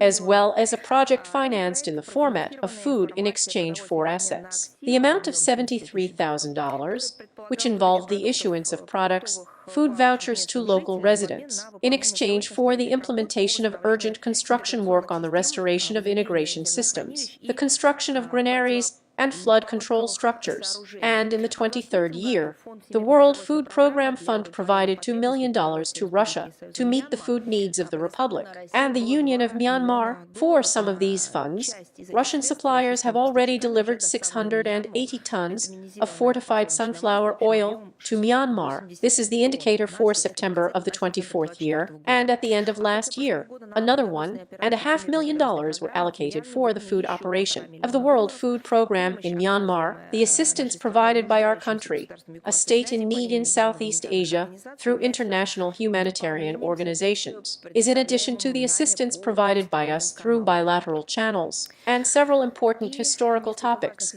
but related to modernity. On January 13th, the opening of the exhibition took place at the UN headquarters. It is timed to coincide with the 81st anniversary of the complete liberation of Leningrad from the Nazi blockade. The exposition, dedicated to one of the most tragic pages of the Great Patriotic War, was prepared by the permanent representative of Russia to the UN, in cooperation with the National Center of Historical Memory under the President of the Russian Federation. More than 15 stands of the exposition contain numerous archival materials, documents that testify to the facts of Nazi atrocities against Leningraders, materials prepared on the basis of the decision of the St.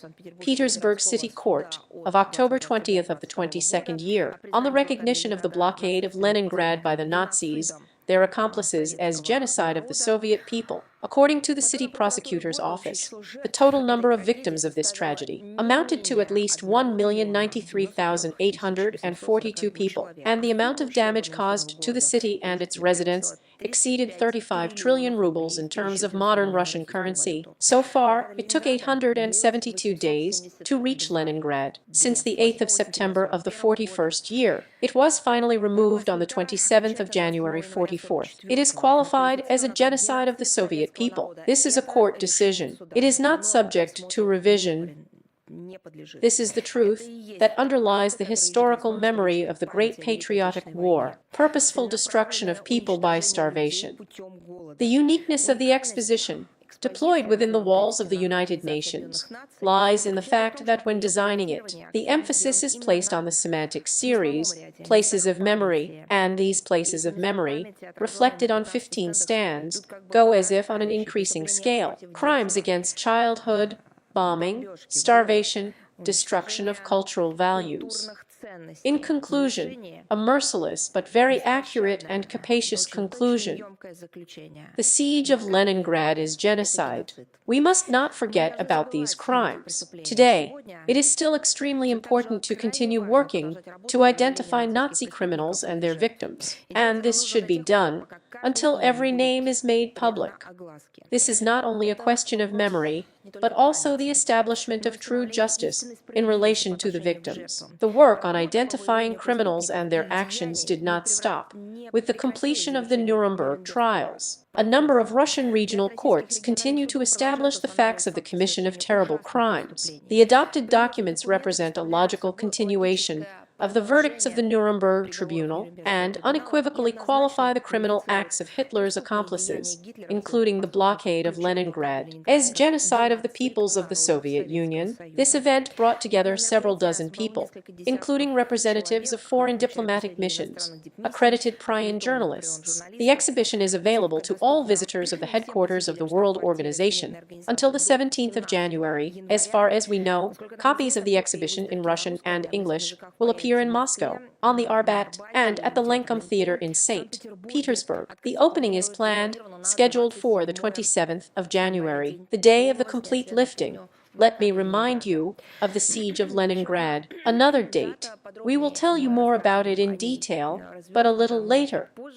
This is the 15th of January, the 230th anniversary of the birth of the outstanding Russian writer, poet, Orientalist, and diplomat Alexander Sergeyevich Griboidov. I want to say again that we will definitely publish the material a little later.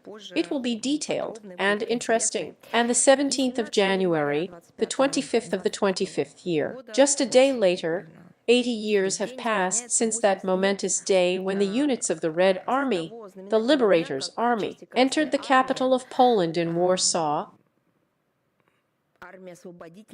In the course of the Vistula Oder and strategic offensive operation included in the textbooks of military art, a significant part of the territory of the modern Republic of Poland was liberated within 23 days. The Soviet troops advanced to a depth of up to 500 kilometers, in the offensive zone up to 1,000 kilometers, side by side with our troops.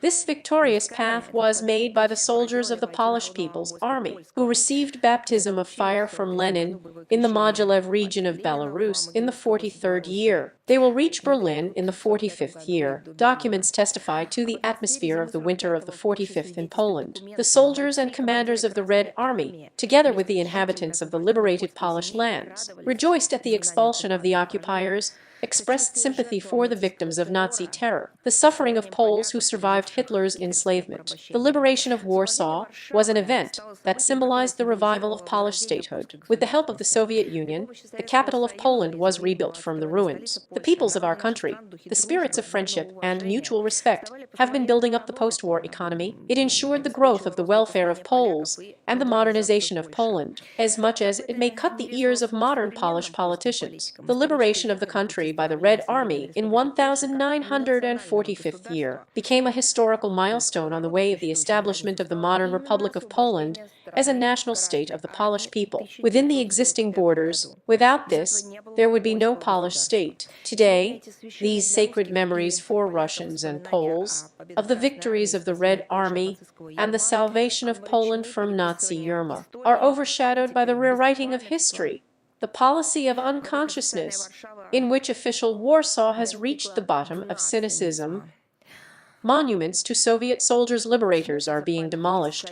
Their burial places are being desecrated. Polish officials, propagandists of Poland, turn history upside down, accuse the Soviet Union of unleashing the Second World War. In general, They are silent about liberation. All this is obviously being done in order to commit another outrage on the memory of our ancestors. It won't work. It is our duty to preserve the historical truth about the tragic and heroic events of the 21st century and to do everything to prevent the Eastern European states from sliding into the abyss of nationalism. Following the example of this very maiden Ukraine, we remember the common pages of our past with Poland, and we encourage others to do so.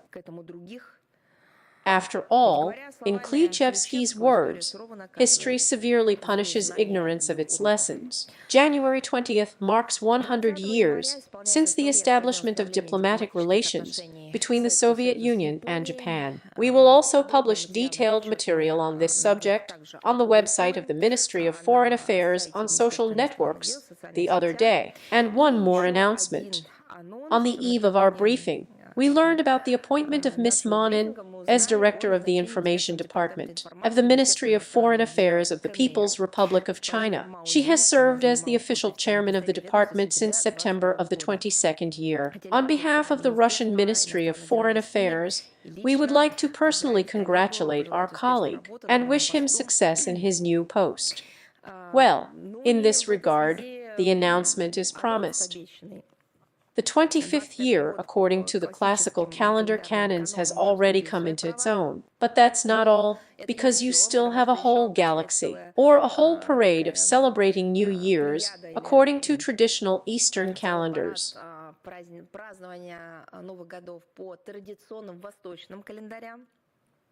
And from the 28th of January to the 9th of February, Moscow will host the second large-scale celebration of the New Year, according to the traditional Eastern calendar.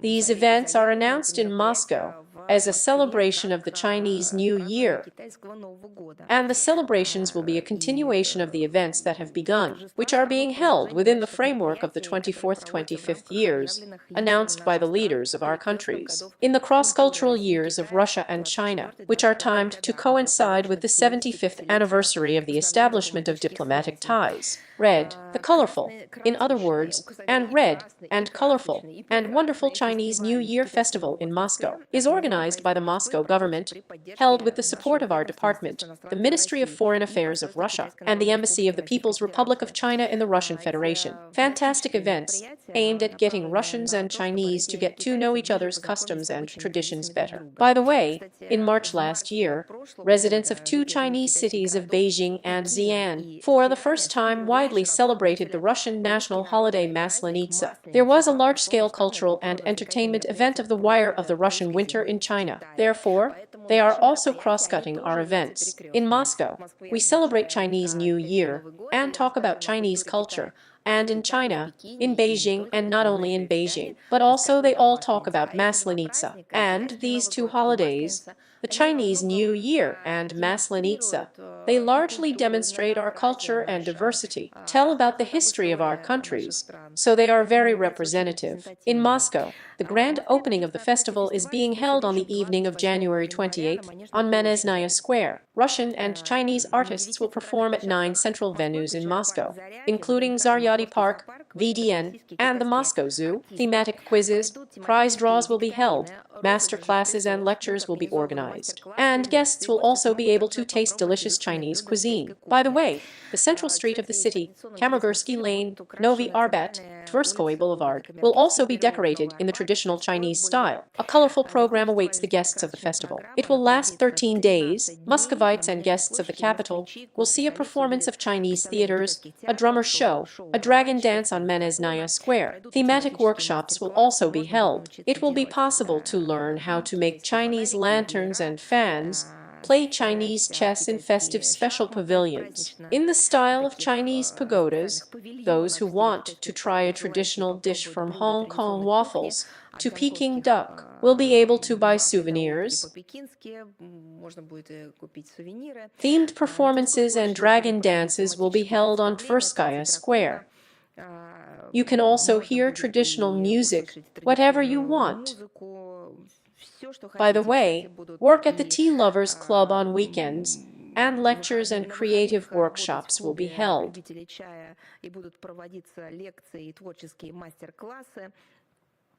Therefore, Moscow is waiting, by the way, a lot of tourists for this period, based on the practice of last year. So yes, by the way, about last year. This event, which was held for the first time, and then few people understood what it would be like, but even then, it was attended by 700,000 people. I think the record will be broken this year. So here is such a colorful and joyful announcement. But I have something else for our Chinese friends. I want to invite you to Moscow to celebrate Chinese New Year together, and we are waiting for tourists from China, and I am glad to meet new friends. And in this regard, I would like to address them in Chinese. 庆祝中国春节，我们欢迎中国游客前来结交新朋友。And on this happy note, I want to move on to the questions. Is international life with us? Hello, Maria Vladimirovna.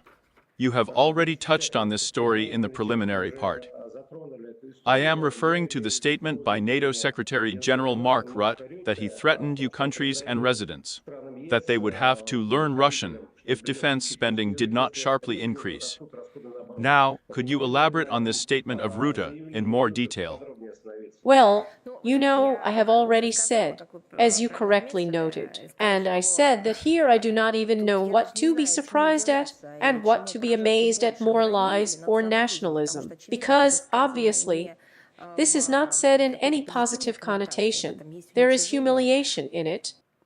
And for my part, I would like to advise the UN NATO citizens to learn Russian now for free, for a percentage of their country's GDP. As you wish. The language is beautiful, so much fantastic, amazing, artistically priceless stuff is written in Russian, which has become an integral part of the world art classics. It is a language, one of the 6 official languages it is. I don't see any reason not to teach him. People who are thousands of kilometers away from the European continent, in other parts of our planet, are beginning to learn Russian in order to understand our culture, to understand our identity, to understand what has become a civilizational masterpiece. Why not teach Russian to those who are residents of neighboring Russian countries, or are residents of European countries, and our cultures are interpenetrated? The culture of Western Europe permeates our domestic architecture. You look at the Kremlin, you remember Milan. At the same time, the culture of Europe, even in spite of any machinations, is impossible to imagine without Tchaikovsky's music, without the Russian art school. Therefore, maybe they are like those broken clocks that, despite the fact that they work, but twice a day they still show the exact time. Said the right thing. Learn Russian. Only teach him not out of fear. Teach him for self-enrichment. Learn because it's a beautiful language. Teach it because the outstanding people of our planet in various historical periods spoke it and made historical discoveries in it, wrote those works of art, literature, poetry, which are part of, I repeat, the world's storehouse of masterpieces.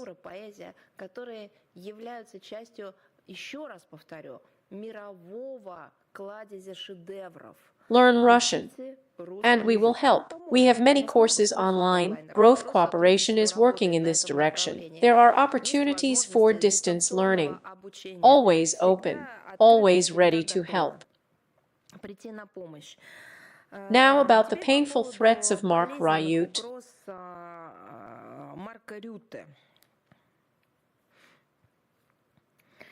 You know, because, as I said, all this is not done by chance. It is necessary to spur the EU members, It is necessary to spur the NATO countries to anti-Russian mobilization. From the states, they have caught the signal that now the burden of maintaining Ukraine and the Ukrainian conflict should fall on Western Europe. How can they, so to speak, gather their courage, realizing what anti-results they have achieved, for example, in their own economy? Well, how to explain to people that now Western Europe will need to sort out everything that the Anglo-Saxons have done with Ukraine? Here begins a new story with the alleged expansion of Russia, with the threat and so on.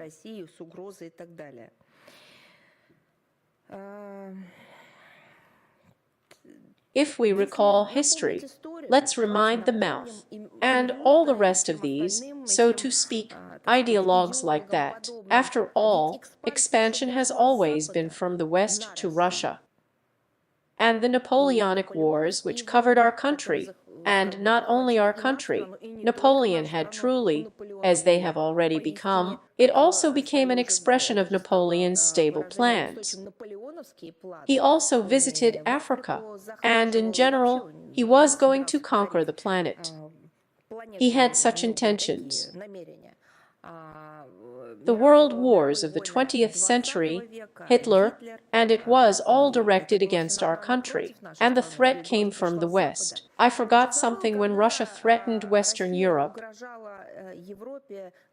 and when this threat was coming to Europe from Russia, as if from the East. When was that? There are practically examples. We just defended ourselves and escorted them home every time. If Rutte is talking about this, about what they have in their plans, then let them not forget about how we know how to see them off. It seems to me that it's time to move from empty talk, which is very dangerous for NATO members, to all these ideologues to reality. The reality for them is disappointing: economic collapse, ideological collapse, absolutely ideological moral fragmentation, looseness both within their countries and within their association. There are no fewer crises on the planet from their so-called leadership. It just got bigger. The problems are colossal, and we need to get rid of crazy words and unsecured this Russophobic rhetoric. I mean unsecured in terms of the fact that we do not give any reasons. All these reasons were planted or provoked just with the West. We need to move from all this to some kind of realism. I'm not appealing to their reason or to their pragmatics, just to realism and concentrate on it. Thank you very much. Let me ask you one more question. On the 12th of January, the program has a week. Comments were made about the Zagazovsky corridor. And accordingly, these comments caused a very dissatisfied, sharp reaction in the Armenian information field. How would you comment on such a reaction? You know, to be honest, this reaction is puzzling, because we are talking about the statements of a journalist. We have always heard from Yerevan that Armenia is committed to freedom of speech, and even more so, so to speak. The current Armenian leadership has made it its imperative. This is the first thing. Secondly, our official reaction, not the point of view, but the official position of the state. Yerevan knows very well. We have repeatedly voiced its essence, including during our own briefings. We have consistently been talking about the comprehensive unblocking of all transport and economic ties in the South Caucasus, on the basis of trilateral agreements at the highest level, for the 22nd year. First of all, we are talking about the statement of the leaders of Russia, Azerbaijan and Armenia of November 9th, 2020, January 11th, 2021. Everything is very clearly marked there. Let me read it again. I think I've done it several times. But once again, all economic transport links in the region are being unblocked. The Republic of Armenia guarantees the safety of transport communication between the western regions of the Republic of Azerbaijan and the Nakhivan Autonomous Republic in order to organize the unhindered movement of citizens, vehicles, goods in both directions. Control over transport communication is carried out by the bodies of the Border Service of the FSB of Russia. By agreement of the parties, the construction of new transport communications linking the Nakhivan Autonomous Republic with the western regions of Azerbaijan will be ensured. End quote. It is precisely this logic that underlies the activities of the Trilateral Working Group, co-chaired by the Deputy Prime Ministers of Russia, Azerbaijan, and Armenia. Within the framework of the group, it was possible to achieve significant practical results, to come close to the restoration and organization of railway communication between Azerbaijan and Armenia. The Trilateral Working Group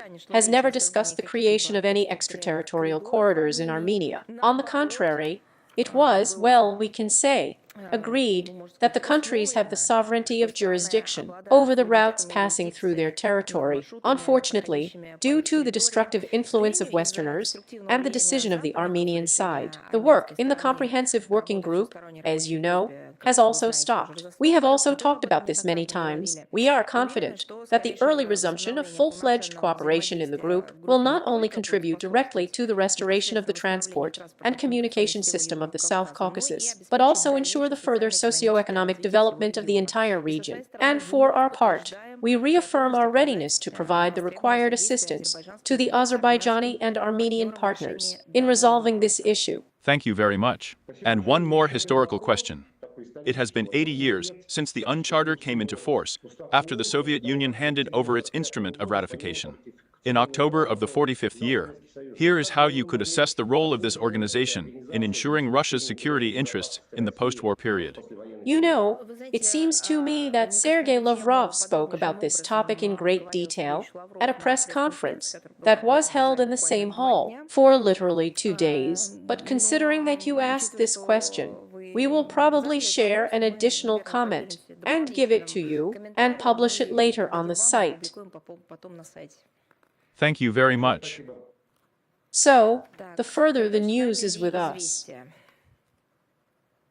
Good afternoon, yes. Maria Vladimirovna, I would like to return to the topic. Here are the attempts to attack the compressor station of the Turkish stream gas pipeline. These are the goals pursued by Kiev. And is there a possibility that in this way, the Kiev regime tried to put pressure on the countries of Europe dependent on this transit? And is it possible to assume that the attack was coordinated with Washington? You know, well, I have already partially expressed myself on this topic today, but it is true that Washington and Kiev are working together and doing everything to stop the supply of stable, reasonably priced, high-quality Russian gas to Europe and clear the market for expensive American liquefied natural gas.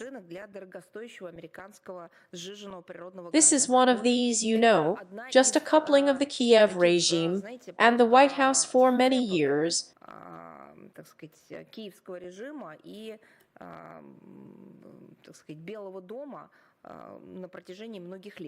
Accordingly, there is reason to believe that the tourist attack on the compressor station, we are talking about the Turkish stream gas pipeline. This is the Krasnodar territory. On the 11th of January, this attack was carried out, and it was done. I want to say again that there is every reason to believe that it was carried out on a tip from Washington. This all fits into the logic of the statements of the White House officials, who have been saying for many years that they do not need Russian gas in Europe, and they do not belong to Europe, and that they will destroy the civilian infrastructure that brings Russian gas to the European consumer, and that they will in every possible way hinder the energy cooperation of our country with the West Europe, but also the fact that they act as the gunners of the Kiev regime for all these years.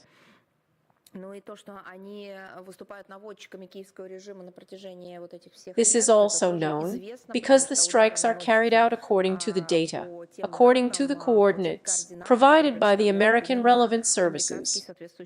And the British are also actively involved in destabilizing the situation on the Black Sea coast, organizing various sabotage actions, tourist actions. We have talked about this.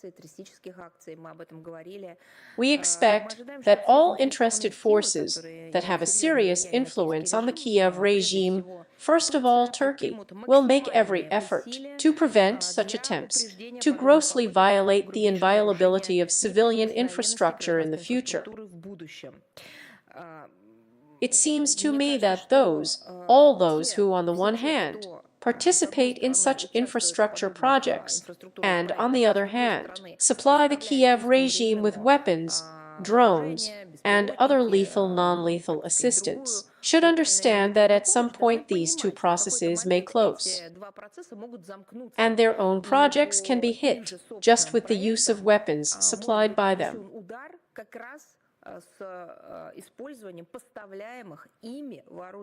Well, then it's just, devoid of any common sense, to rebuild the Turkish stream and then supply the Kiev regime with weapons from which this Turkish stream can be destroyed, or consume what goes through the Turkish stream, and simultaneously pump up the Kiev regime with weapons that they use through the Turkish stream.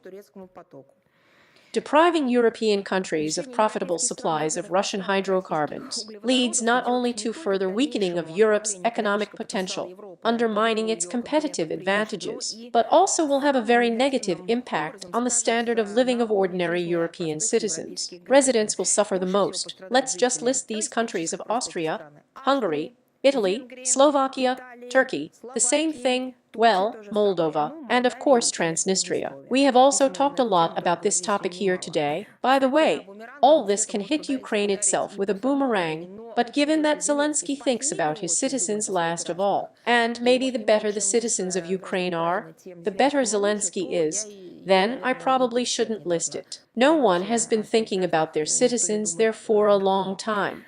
And all this is due to the fact that Zelensky and the Anglo-Saxons have their own secret conspiracy, their own corrupt ties, which, strictly speaking, they are now implementing in this way. Thank you. Thank you. Is the Media Corporation of China with us? Yes, hello. We have two questions today. The first question. On January 13th, the Joe Biden administration announced another tightening of the rules for exporting chips. This is an export restriction for most countries of the world. Some American industry organizations believe that the measure is excessive in regulating the field of artificial intelligence. The Chinese side made a statement that the abuse of export control measures seriously undermines market rules and the international economic trade order, as well as seriously affects global scientific and technological innovations. How can you comment on the US export control measures, and how, in your opinion, does this affect the global chip market and the ecosystem of technological innovations? But there was also some kind of logical contradiction. Now I'll tell you what it's about. We perfectly understand and see how China has made impressive progress in recent years in terms of advanced technologies, including artificial intelligence. This fully corresponds to the development strategy of our country, developed by the leadership of the People's Republic of China, and accordingly, we cooperate with Beijing in the field of science and innovation, including developments related to artificial intelligence. But the next package of restrictive measures introduced by the administration of the US administration, the Biden administration, in the field of high technologies, is a continuation of Washington's destructive policy of restraining China's development. Well, they apply this tactic to everyone. This was again discussed in detail by Russian Foreign Minister Sergei Lavrov at a press conference. We do not observe anything new in such approaches. Instead of fair competition and mutually beneficial cooperation on the basis of generally recognized economic laws and regulations, and the principles adopted as the basis of the same international financial institutions, and trade organizations. Instead of all this, the USA and its satellites actively use protectionist methods, illegal sanctions pressure, and other politically motivated, dirty, illegal restrictions. But again, here we need to remember about the boomerang, because, as a rule, it returns to those who initiate it. And that would be, by the way, well, it would come back to them, and that's fine. But the problem is that this has a negative impact on the entire world economy and the world economy, on the global economic system of technological innovations.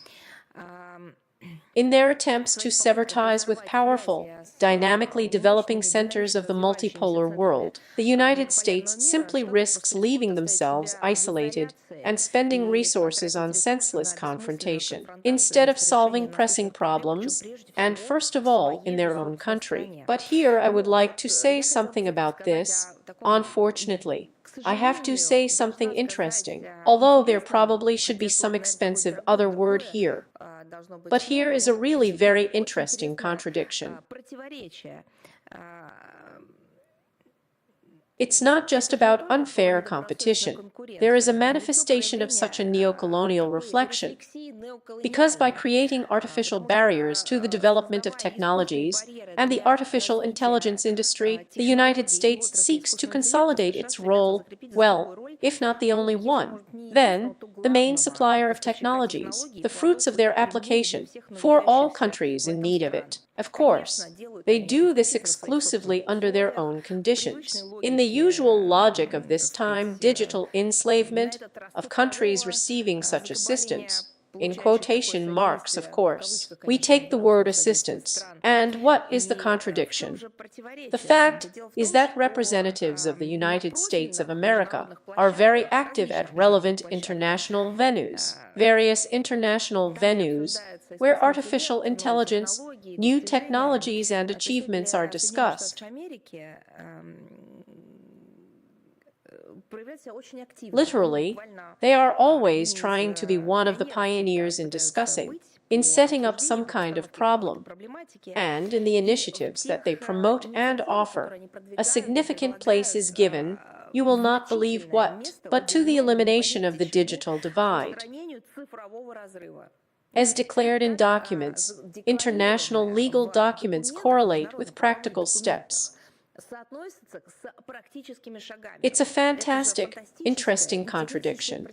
Again, we have to pronounce the word interesting here, but there is no other way to say it, because it generally requires some kind of specialized study. How can such things, which absolutely do not fit together, be combined in foreign policy, in the international activities of one state? They talk all the time about the digital divide, how it needs to be overcome between developing and developed countries. How, what, and after all, it's the same. These statements must be confirmed within the framework of the specific policies that the states are implementing. And their everything is exactly the opposite, because they regularly introduce non-market barriers to technology transfer and innovation in various ways. Restrictions, tariffs, barriers precisely so that these new technologies, which are the key to reducing the digital divide, do not enter certain regions of the world. Our country stands for the safe, innovative, inclusive use of artificial intelligence. Countries should have equal access to this advanced technology. This is in the interests of both universal security and accelerating widespread economic growth by reducing the digital divide between countries. The use of such illegitimate quasi-economic or even anti-economic methods, they are certainly unacceptable in the field of artificial intelligence, maybe even now in the first place.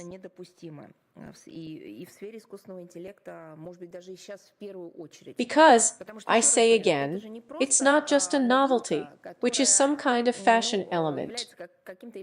This is the new technology or the combination of the latest achievements in the technological sphere that will shape, as many countries claim, the face of the planet of the future. In other words, all spheres of life will be stitched with this, but at least the overwhelming number of them.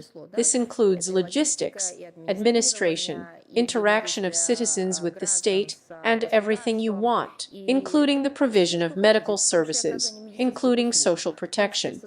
Everything will be connected with the introduction of these new technologies, including artificial intelligence. And as soon as artificial barriers are introduced to the spread of technologies or the distribution of goods related to these technologies, it means that there is again segregation between those who should be eternally developing and those who will claim the status of developed, even in new technological conditions.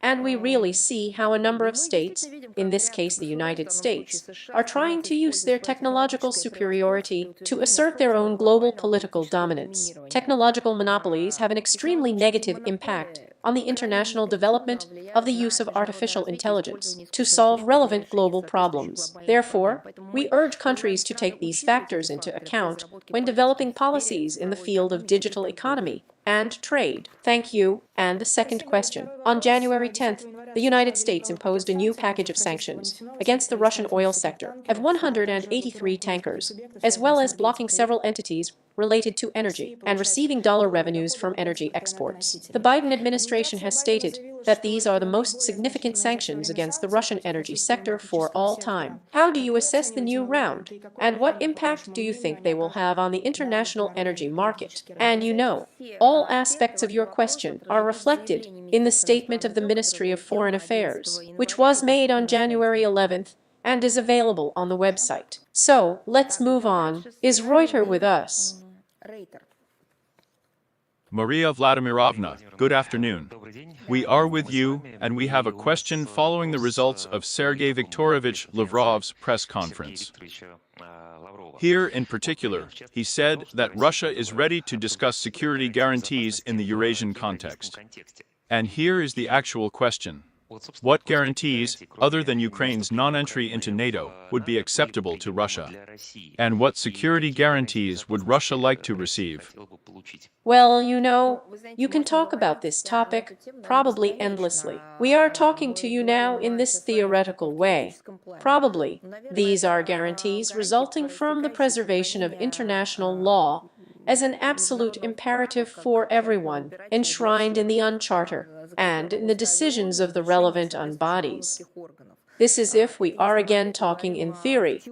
If we are talking about practical things, you yourself mentioned the situation around Ukraine, the endless expansion of NATO, aggressive not only rhetoric, but aggressive actions, a hybrid war against our country, the endless use of economic tools, or as elements of such hybrid wars.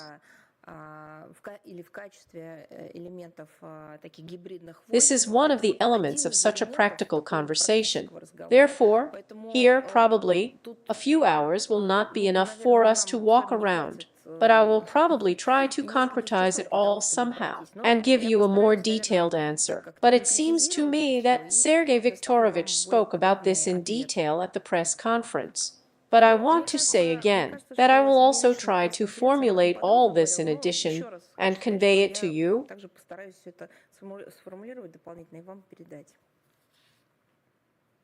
Thank you. Lee News is with us. Ru. Maria Vladimirovna, hello. Yes, hello. Portal, we have point Rutte Vorobyov. We are with you, and we have one question for you today. In the 2018 year, our President Vladimir Putin, during negotiations with Macron, offered the European Union Russian security guarantees to replace the American ones. There was such a moment. And recently, a member of the Danish Socialist Parliament suggested that Denmark itself ask Moscow for help in the well-known noisy case with Greenland, because the US President-elect Donald Trump, as is known, in his speeches did not rule out the possibility of forceful pressure to gain control from Greenland, which now belongs in the building. That's how, in your opinion, Moscow could, well, theoretically, and maybe in practice, give guarantees of Denmark's security in the event of OSCE's attempt to invade the island of Greenland. I understand that you quoted the Danish deputy. Well, here's Karsten Henge. Yes, he offered to ask for help. I saw it. Yes, I saw that he had already denied the reports about the offer he had made. I don't know if it was fake, or if he withdrew his words there. I don't know, but he has already disavowed it. Now about the substance of the question. As you know, Greenland's right to self-determination is guaranteed by the Charter of the United Nations. It is recognized and formalized in Denmark at the legislative level. Its fate, probably, should still be determined by the residents of this region, the Greenlanders themselves, without outside interference. The island's leadership and representatives of Greenlandic parties consistently note that Greenland is not for sale, and that this kind of wording is unacceptable for them, and call the priority task of the formation of an independent state.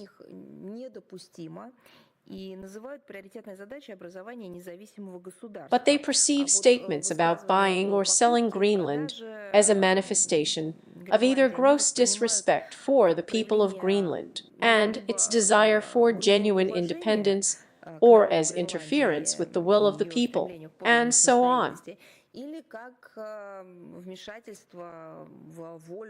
Well, it seems to me that in general it's the same thing. It is noteworthy that it is really surprising that official Copenhagen reacts very restrainedly to the relevant statements that they hear from the president-elect of the Americans. Why does this surprise me? Because, among other things, the official Danish authorities endlessly use the phrase Russian threat in terminology.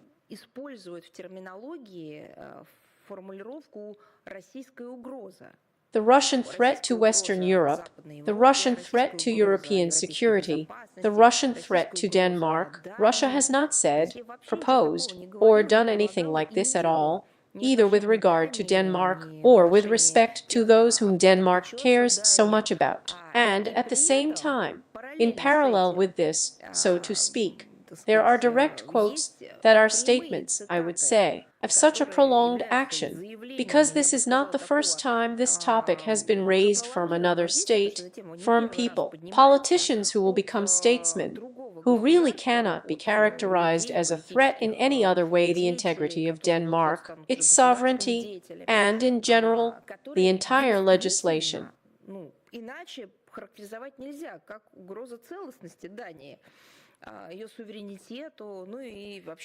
And at the same time, such a kind of touching reaction. Come on, we're not really happy, but at the same time, it's also impossible to say that we are completely dissatisfied. How is that? But what does this mean? This suggests that who runs Denmark at all? How can they allow themselves to talk like that? And if this is normal for them, then perhaps they should not be surprised that others will talk to them in much the same way. That is, but even this is not the most surprising thing for us. It is surprising that in a situation where Denmark has a real threat to its integrity, we are accused of sowing some kind of threat, although there has never been a single example, and so on.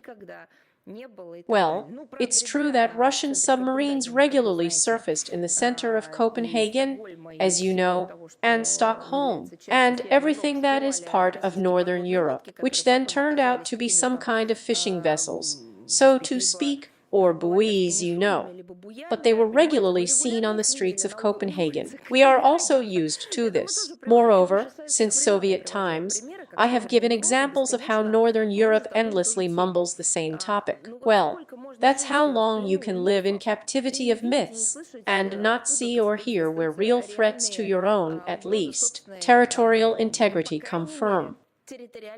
Although, in my opinion, national security in general has a direct connection with territorial integrity. Therefore, the second point, which is also surprising, is that Danya has already said so much in defense of Ukraine, its territorial integrity, that somehow now I want to hear something from official Copenhagen. In defense of my own territorial integrity, they have learned to defend others verbally and yourself, at least in words. It seems to me that for Denmark, the situation with Greenland is an obvious reason to think about what place the kingdom occupies in the coordinate system of its main overseas ally. They are allies whom Copenhagen does not consider as an alternative guarantor of its security. Well, we also wish courage to the official Copenhagen. Maybe they will be able to get hold of a couple of phrases in defense of their sovereignty. So, you said you have one question. Yes. Now, please, Leah France Press is with us. Maria Vladimirovna, hello, can you hear me? Heard. I can't see you, but I can hear you. Yes. Well, at least maybe it's for the best that it's not visible. Australian Foreign Minister Penny Wong said on Tuesday that Australia is concerned about the fate of a citizen of this country, Oscar Jenkins, who participated in hostilities on the side of the AFU and was allegedly captured in December of the 24th year.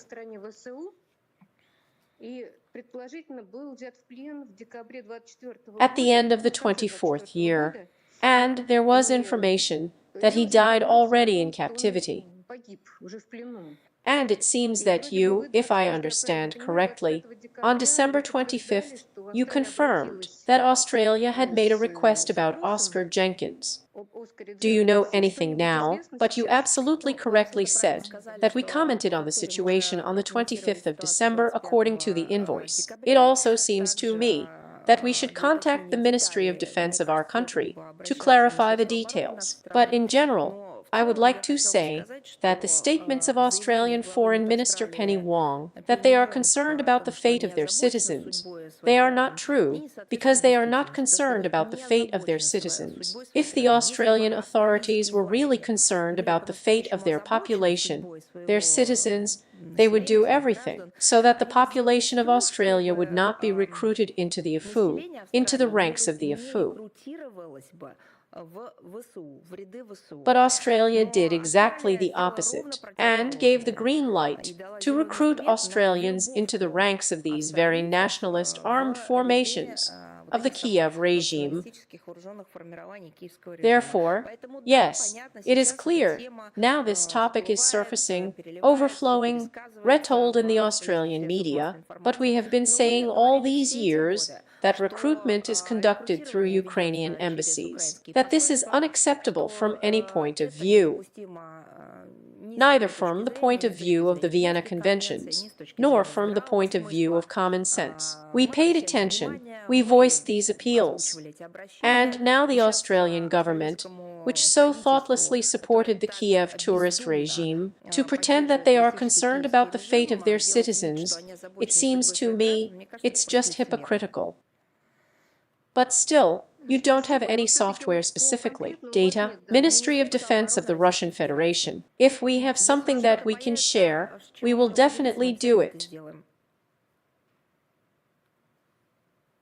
You understand, I also want to say such a thing that, by the way, this also applies to Australia to no lesser extent. They have done everything to curtail normal dialogue with the Russian side through diplomatic channels. They have different diplomatic channels, but they have done everything to get involved again in exactly unnecessary manipulations that Washington and the Western community imposed on them.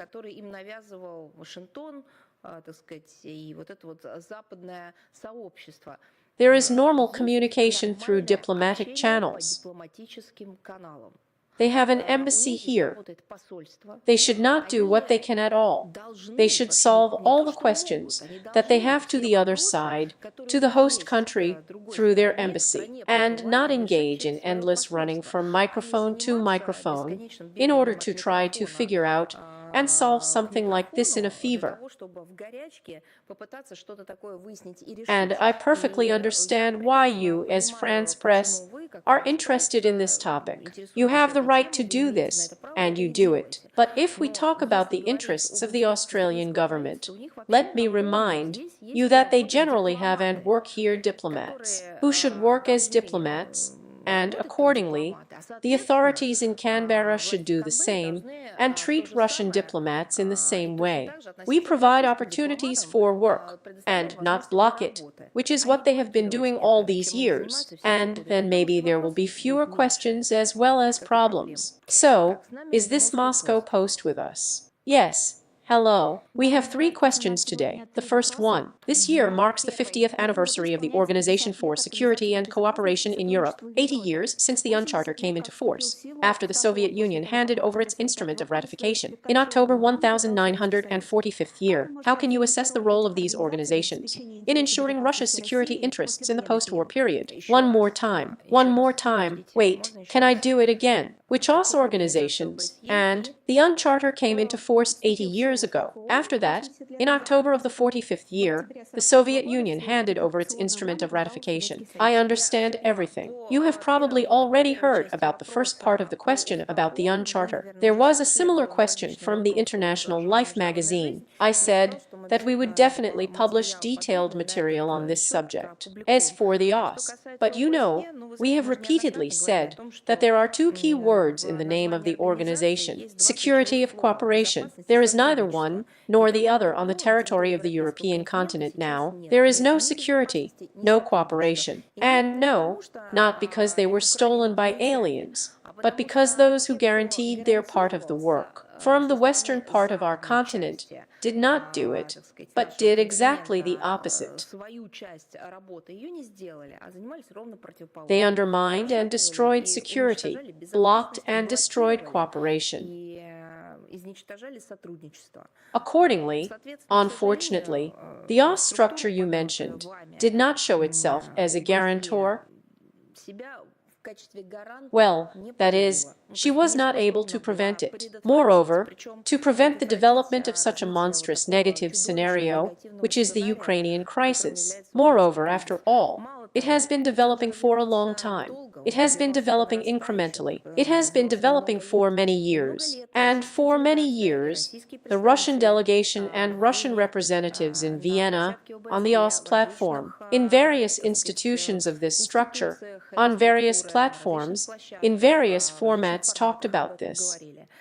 And they tried to prevent it, and tried to involve the OSCE institutions. As a result, unfortunately, the OSCE institutions in this sense, I would say, not only did not show themselves, they disqualified themselves. You remember what the OSCE mission and OSCE observers turned into, who were engaged in anything but, so to speak, real monitoring. Unfortunately, no real data was given. Alas, unfortunately, there were facts indicating that they worked in favor of almost the special services of Western countries, or the Kiev regime. What they didn't do. Therefore, as for cooperation, as you can see, all cooperation is practically the vast majority of projects ranging from energy, logistics, aviation, and ending with trade. The humanitarian component of this cooperation is blocked again by Westerners. They are blocking the work of the OSCE. Therefore, whether the OSCE will be in demand after its 50th anniversary is a big question. The same was said by Russian Foreign Minister Sergei Lavrov, speaking at the OSCE summit in Valletta. In his speech, exhaustive assessments of the state of affairs in the organization are given. Thanks. Next question. A citizen of Kyrgyzstan, Oscar Jenkins, participated in a special operation, received Russian citizenship, and asylum from criminal prosecution in his homeland for mercenary activities. The Kyrgyz authorities do not remove their claims from him as a citizen of the Russian Federation, restrict movement. Who and how on the side of the Russian authorities can find a way out of this conflict, given that Kyrgyzstan is a member of the STO and the EU? Well, I think it's definitely not a question for the Ministry of Foreign Affairs. This is probably a question for those who deal with as you correctly said, the problem of such collisions. Probably, so to speak, a question for them. I will also check with our legal experts, but it seems to me that this is still not a question for the Foreign Ministry. Thank you. Then the third question. Russian entrepreneurs working in Sri Lanka are concerned that the authorities of the Republic have tightened the visa regime and also subject their companies to inspections with the participation of security forces, with subsequent coverage of these events in the press. How can you comment on this? As you know, we have noted that since the end of the 24th year, the law enforcement and fiscal authorities of Sri Lanka have been implementing a set of measures to ensure that foreign citizens who are on the territory of the island state comply with the requirements of local migration and tax legislation. Inspections are carried out with respect to individuals, enterprises owned by them. Circumstances are being clarified for legality and commercial activity, and so on. Among the entrepreneurs who have come to the attention of the Sri Lankan authorities, there are citizens of at least 3 countries. And these rumors, the talk that the actions are aimed only at companies that are associated with the Russians, they do not find confirmation. In other words, we are talking about the fact that these checks are carried out against foreigners from different states. According to our embassy in Colombo, all verification measures are carried out strictly in the legal field, and our diplomatic mission has not yet received a single substantiated appeal about the violation of the rights of Russian entrepreneurs.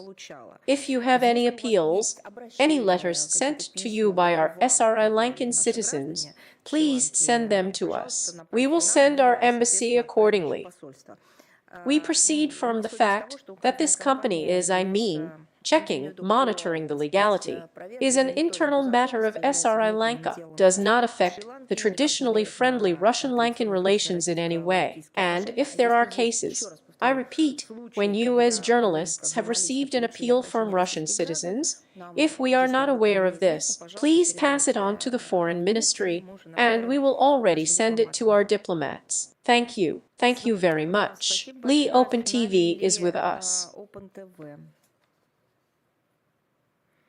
Yes, good afternoon, Maria Vladimirovna. Happy New Year to everyone. As you know, attempts to resume dialogue within the framework of Cyprus regulation have been intensifying recently. Russia, as a permanent member of the UN Security Council, has always played a leading role in developing and defending resolutions, on which the framework for solving the Cyprus problem is based, which Turkey opposes.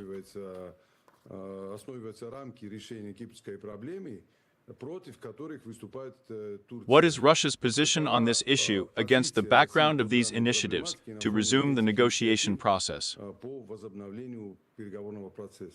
Well, it seems to me that you talked to Sergei Lavrov on the same topic during a press conference, and he outlined our position. I can note once again that it is well known in Nicosia that Moscow has repeatedly declared its commitment to international law in this sense, including the well-known Security Council resolutions on the Cyprus issue. The important role of Russia as a permanent member of the UN Security Council, the country that stood at the origins mentioned in the resolution, was recently noted, in particular, by the President of the Republic of Cyprus, Christolidis. For their part, they have repeatedly stressed that a compromise solution should be worked out by the Cypriots themselves, without external pressure, with mandatory consideration of the interests and concerns of both communities, both Greeks and Turks. And Russia participates in the annual consultations taking place, literally now in the UN Security Council, on the reports of the UN Secretary-General on his mission, good offices in Cyprus, the activities of the unarmed forces to maintain peace in Cyprus, on the island. And we are also following the discussions of a possible extended meeting on this issue. Thank you. Whether the tape is with us. Ru. Good afternoon. Yes, with you. We have 2 questions. European Commissioner for EU Enlargement Marta Koss expressed hope that in the next 5 years, from 1 to 3 candidate countries will be able to join the European Union, and by June of this year, substantive negotiations with Ukraine and Moldova will be opened. On January 11th, the European Commission announced that it would consider Armenia's European integration initiative. Can you tell me, please, how likely do you think enlargement is in the coming years and at the appointed time? And what do you imagine the prospects of unification as a whole? You know, to be honest, this all already looks just like a caricature, really, because, you know, I already want to suggest that the European Union think about expanding to the West. Maybe they will reach out to London again, tell the British about the possibilities of integration into the European Union. And why don't they think about expansion or, for example, offer associate membership to Washington? Well, if not only the countries that border the EU space so much can apply for membership or some kind of associated partnership, please, they could offer themselves to the United States of America as organizations in which the states can participate.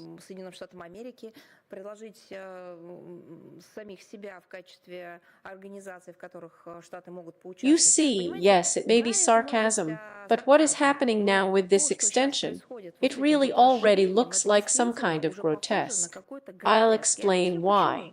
Because this is just some kind of, you know, a relay race adopted by NATO for endless expansion to the east. It doesn't matter what. It doesn't matter with what result. It doesn't matter if someone wants, doesn't want. It doesn't matter what the outcome is. The referendum, nothing matters. The main thing is to expand, and the most important thing is that it doesn't matter what consequences it leads to. It doesn't matter that everything will be in ruins there later.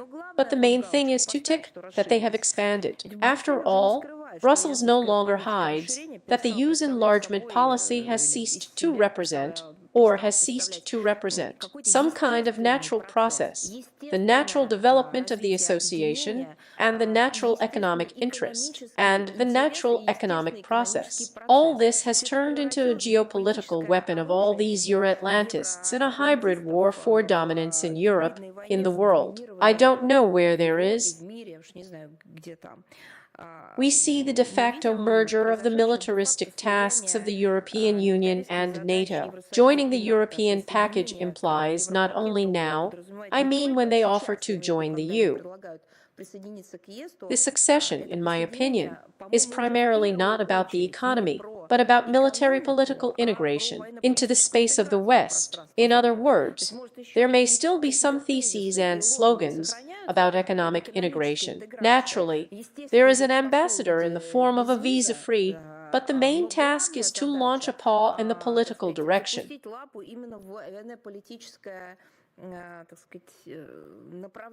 Unfortunately, the EU to the East literally emphasizes these double standards in the most unsightly way, in particular in relation to state candidates. Let's take the Western Balkans as an example.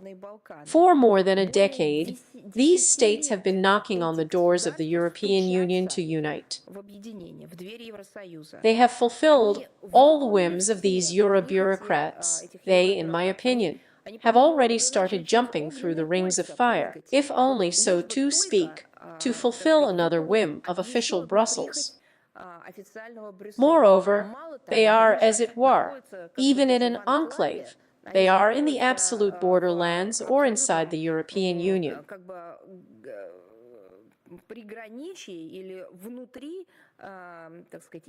They might have gone to other integration structures, but they do not border with anyone other than the countries of the European Union, or mostly borders with these countries. Therefore, it seems to be a natural opportunity for them. They are trying to take advantage. They have been fulfilling all the requirements for 10 years in order to meet the highest standards of the European Union. And what do we see? And nothing. They still continue to be promised membership in the European Union. And why? But because when, logically, a country becomes a member of the European Union, it receives not only Well, it used to be like that. She gets not only the duties to fulfill uniform standards there, but she also gets financial opportunities first of all. It tightens up its branches of the economy, integrates into standardization, engages in its production in the scheme necessary for the European Union, but receives financial assistance for this, and so on. And she not only fulfills what is prescribed, but she, as if it were before, participates on an equal footing in resolving issues on the EU agenda. And that's why they are not taken there, because there are, apparently, questions, and there is no desire to give these countries rights. Duties, yes, but no one wants to give them their rights, and therefore, against this background, such a forced promotion of the topic of the introduction, I won't even say this entry of some kind of introductory process, the introductory transit of Ukraine, looks like a clear political order in relation to the same, for example, Western Balkans, and at the same time, completely violates the basic criteria of the European Union. And what are these basic criteria? Here, the European Union absolutely completely closes its eyes to the destroyed economy of Ukraine. It's fine anyway, and it'll do. They speak in words, widespread corruption, and what requirements are imposed on others, blatant about the human situation. And as for the Russian language, and as for the Russian-speaking population, and with regard to the Ukrainian population, or the Ukrainian-speaking population, is the humanitarian situation better there? People are tied to a pole. It is taken out of the houses. It's even scary to quote what's going on there. About religion, how many requirements and criteria the European Union has. Freedom of speech, freedom of thought, freedom of religious views. What kind of freedom of religious views is there in Ukraine? They came, squeezed out the church, and rewrote it outside the law, outside the rules, outside of some logic, to some other organization.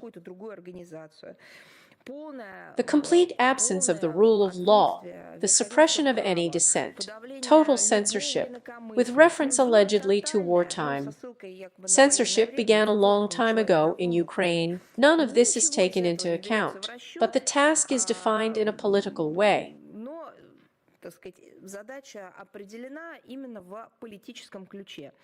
By the way, these European integration aspirations of the Brussels authorities in Moldova do not apply to Moldova to a lesser extent. During the recent referendum, which was rigged, the majority of the population inside the country did not support the results. What does falsified mean? Because no one understood how it was going. Its results were falsified, including by cleaning up the information field with a clear political attitude. But despite all this, people still overwhelmingly verbally said during the polls that they were not going to vote for.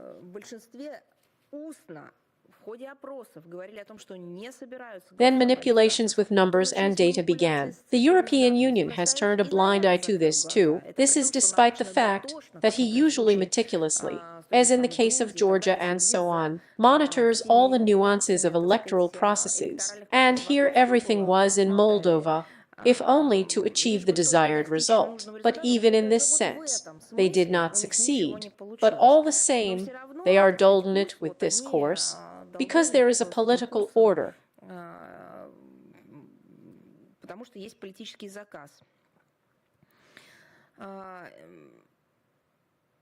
And, of course, the methodology they use, the methodology by which they operate. This means absolutely imperial ideas for expanding borders. There is a special story here.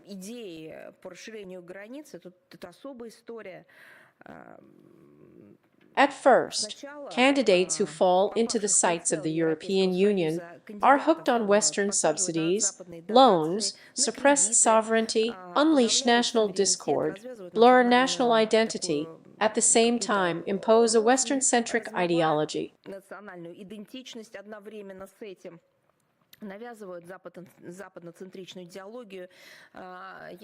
Euro-Atlantic neoliberal values.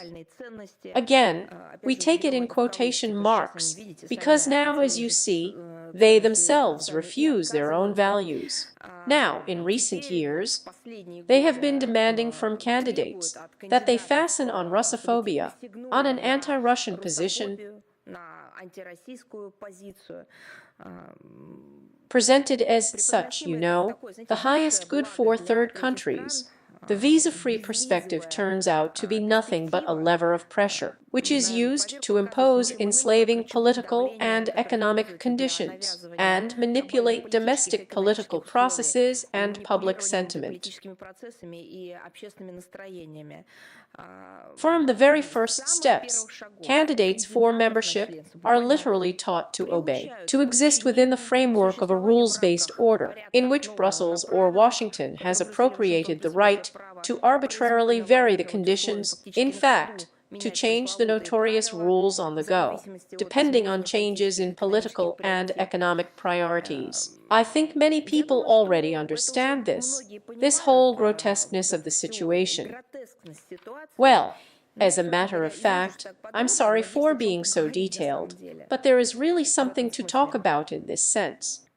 Thank you very much for. Thank you. One more question. On January 7th, Trump said that Greenland should become part of the United States. And before that, he proposed that Canada join the United States as the 51st state. It is obvious that it will be possible to analyze these statements only after Trump's inauguration, since at the moment he does not represent his country. But is the Russian side preparing any response plan and measures in case the United States resorts to a military scenario and uses aggression against Greenland or Canada? And what kind of measures could these be? But I think a fierce struggle between Canada and Ukraine will unfold now for the place of the newest state. I think that Ukraine will not give up its place as an American state so easily. And as for Greenland, I have just commented on all this. You understand, it is necessary to talk not about particulars, not about the private attitude to certain statements of this or that political or statesman. We are talking globally. I once again draw attention to the principled assessments that were given by Russian Foreign Minister Sergei Lavrov during a press conference of our attitude to international law. It is not selective. It is not a buffet. It is not a sphere where a strong person can push everyone else aside and just type what he needs and not do everything else.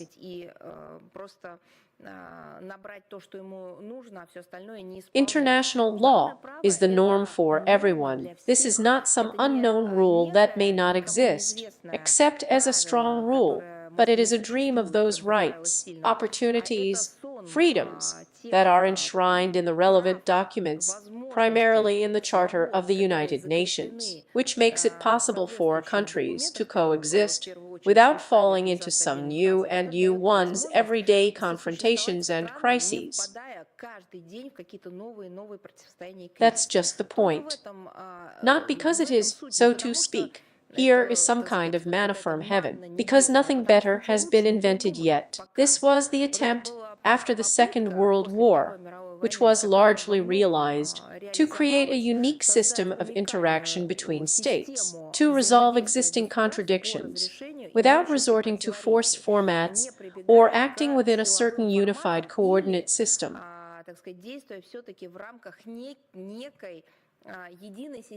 The power component is also laid down there. There are relevant articles of the UN Charter. But exactly this is the answer to your question. This is what we are not just betting on, but we are saying that the rejection of the international legal system will lead to disastrous consequences. One wants to buy Greenland. The other wants to buy Zealand, new or old, or both. The third one will want to sell Patagonia, so to speak. Do you understand? That is, such processes will begin in the world, which then it will be simply impossible to bring back to a harmonious state. This is a state of absolute chaos. This is a state of uncontrollability. It has already been experienced by the world community in one way or another. And today, it has led to two wars, both the Napoleonic Wars and the World Wars. And today the situation is much worse, because there are factors of nuclear weapons, there is a factor of dirty nuclear bombs, there is a factor of chemical, biological weapons. It is still unknown what is scarier, and we have seen with what kind of cosmic speed deadly viruses are spreading across the planet Earth, and how, despite all our hopes, medicines are spreading at a much lower speed, not with such a speed. Therefore, international law, as a single coordinate system that allows the world to exist without falling into the horror of world wars and global chaos, this is the answer, what we want, how we will react. Here is our coordinate system. Remember, as a hashtag, which was proposed again by Russian Foreign Minister Sergei Lavrov, speaking at one of the General Assemblies of the United Nations, our rules are the Uncharter. This is the answer to such questions. Thank you very much. Thank you. Baku TV channel is with us. Yes. Hello. Hello, Maria Vladimirovna. We have two questions today. And the first one is that for the first time in the first days of 2025 year, information appeared about the extension of the EU mission on the border of Azerbaijan and Armenia for 2 years. I would like to hear your comment on this topic. I think you are well aware of our negative attitude towards the so-called EU observation mission in Armenia, and we talked about it regularly, and they commented in detail on the confrontational nature of this paramilitary presence of the EU in the Armenian territory. The anti-Russian, anti-Azerbaijani, anti-Iranian tasks of this mission are obvious, and even more so, NATO countries are also joining it. It is quite obvious that this is a geopolitical project that is being used to consolidate the presence of the collective West in the region, and that the most important task of the collective West in the region is also well understood by all of us to destabilize the situation, to use it against the countries of the region, against the peoples of the region.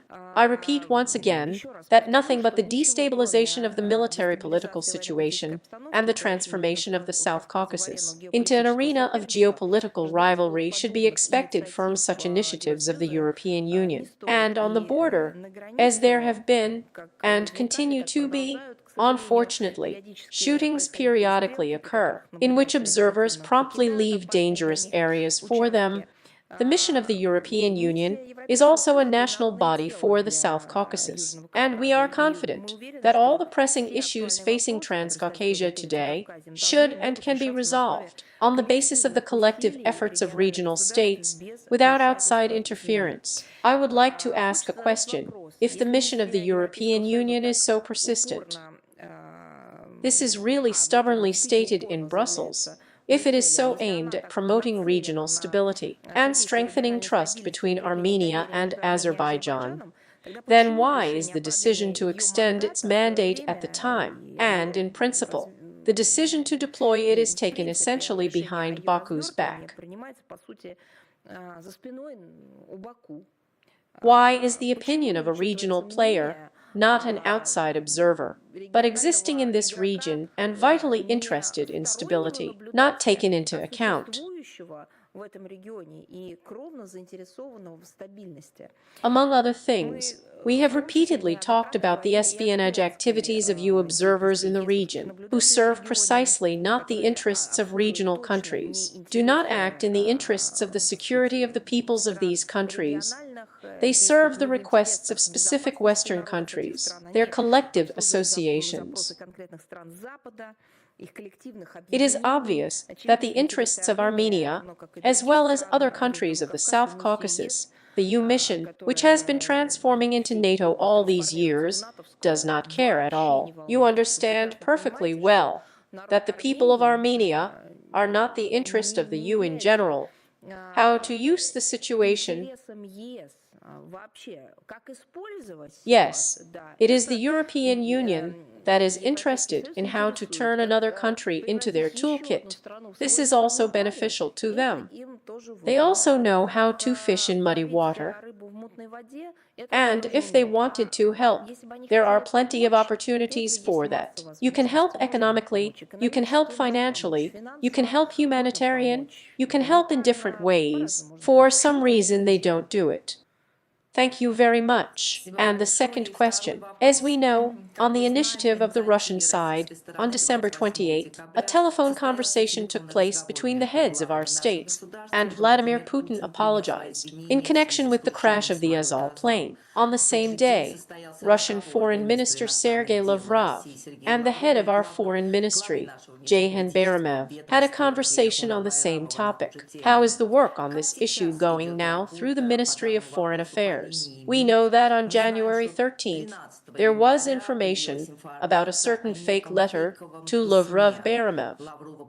What kind of document is this, and who do you think is behind the distribution? Well, I want to say that you correctly and fairly noted, absolutely for sure, that we have established active contacts at all levels on this tragedy, on the tragedy for both our country and Azerbaijan.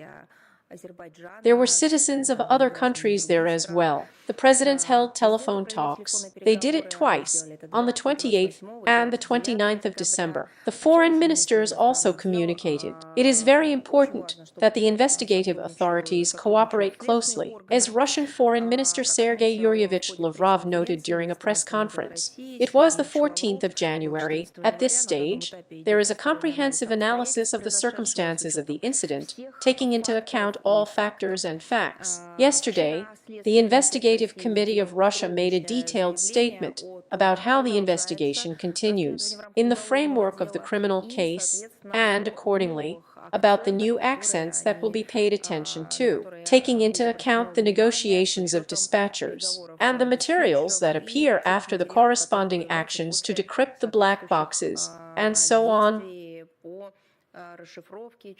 But I will not retell the statement of the investigative committee. I think you are well acquainted with him.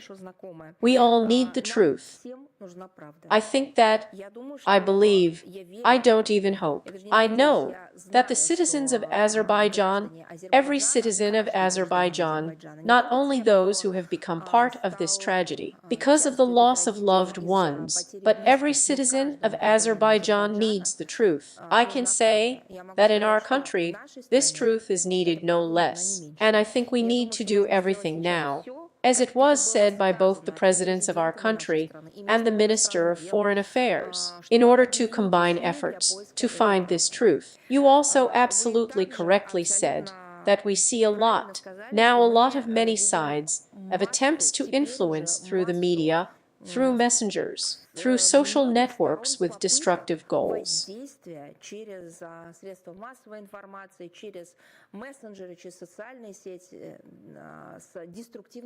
Perhaps to divert the investigation in the other direction, perhaps in order to sow, among other things, some kind of discord between people, to push and so on.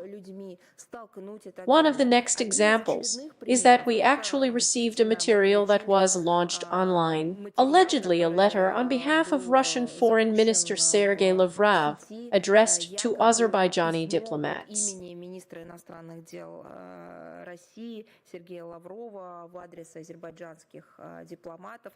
We have already given a rebuttal. I would like to draw your attention once again.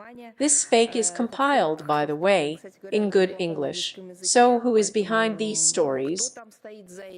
Who needs all this?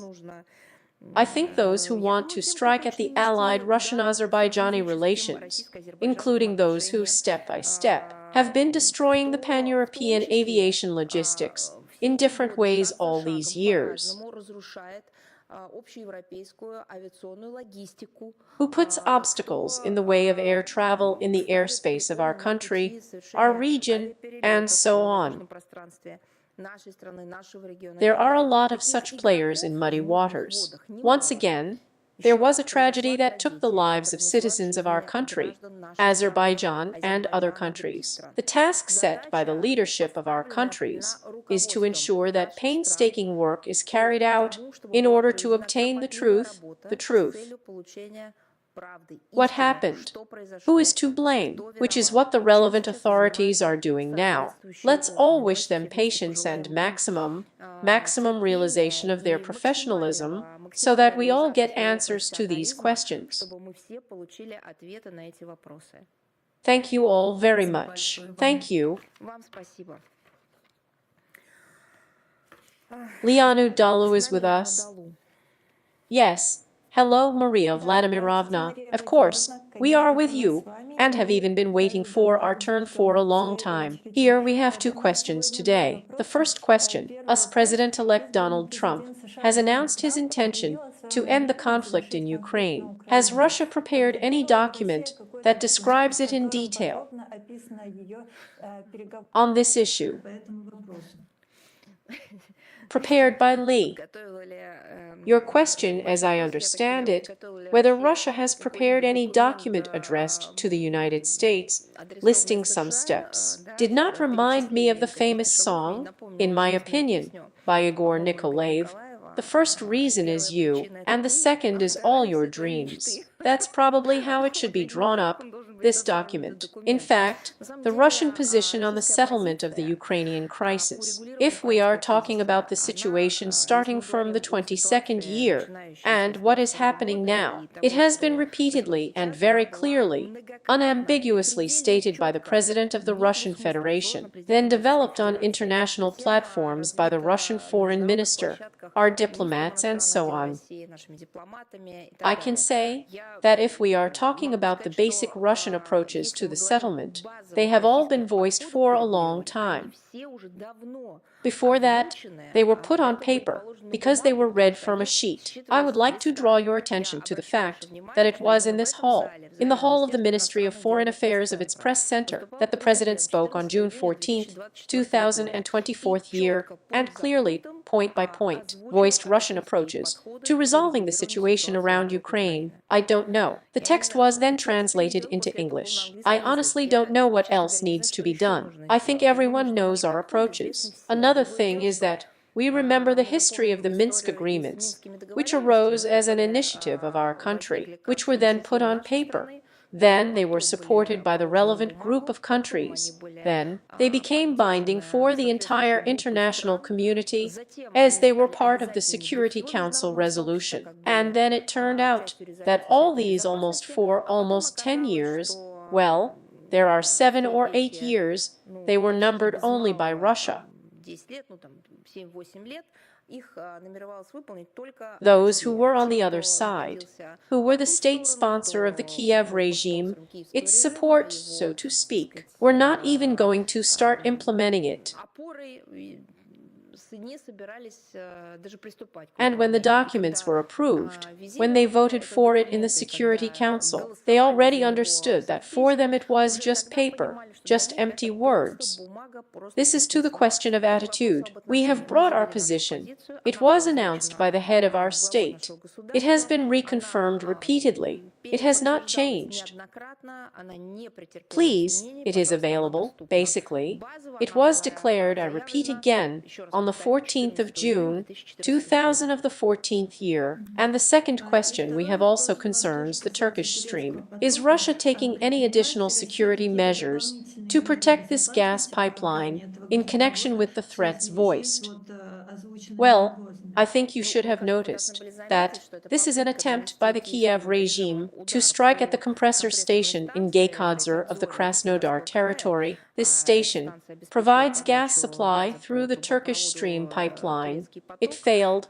I mean the attempt of the Kiev regime, it failed. But according to the Russian Defense Ministry, all 9 unmanned aerial vehicles that were used by the Kiev regime were shot down by Russian air defense forces. Victims, thank God, among the maintenance staff of the compressor station, as well as significant damage was not. This means that the security of this facility and other elements of the gas transportation infrastructure is provided properly, but this does not remove questions to those who supply the Kiev regime with weapons and who motivates it to commit terrorist acts, especially to the participants of this project Turkish Stream. Thank you very much. So, is the author AI with us? Hello, Maria Vladimirovna. Ruslan author I. And I'm sorry. Then, why then? Why don't you change the name? Or do you have a name and it's worth it? I have a dot with a Latin dot written in my name. Well, we decided that the author probably is. Okay, I'll try to learn. Thank you very much. We have a question. Last year, on the 19th of December, the Latvian anti-fascist Yuri Zaitsev organized a picket outside the US Embassy in Dublin in defense of Orthodox unity throughout the world.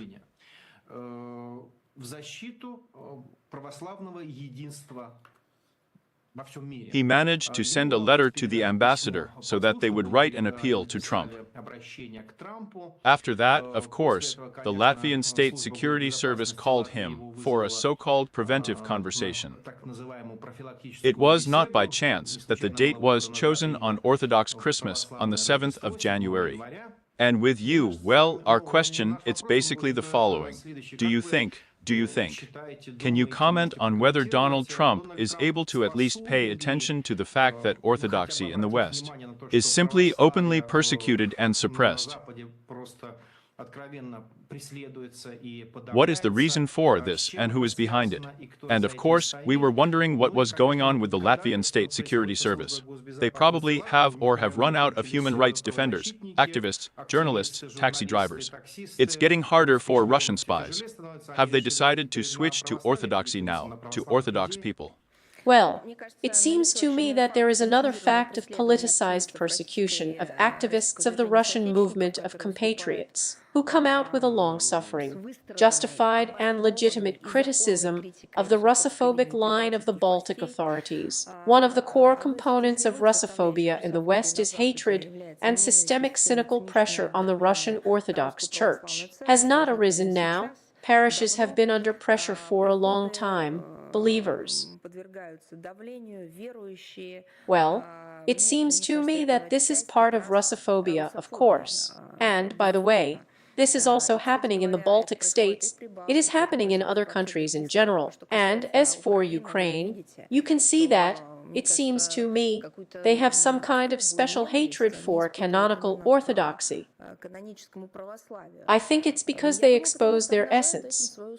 We continue our worldwide efforts to protect the rights of compatriots, our fellow citizens who live abroad. Our state structures, Russian diplomatic missions, consular offices are also involved in this, but public figures play a huge role, in particular, who work under the auspices of the unique human rights mechanism that we have, the Fund for Support of the Protection of the Rights of Compatriots Living Abroad, about the next meeting of which I spoke with the participation of Sergei Lavrov, the Minister of Foreign Affairs of Russia. As for Trump and orthodoxy, he talked a lot about the need to preserve traditional values that are somehow associated with Christianity in general in his country.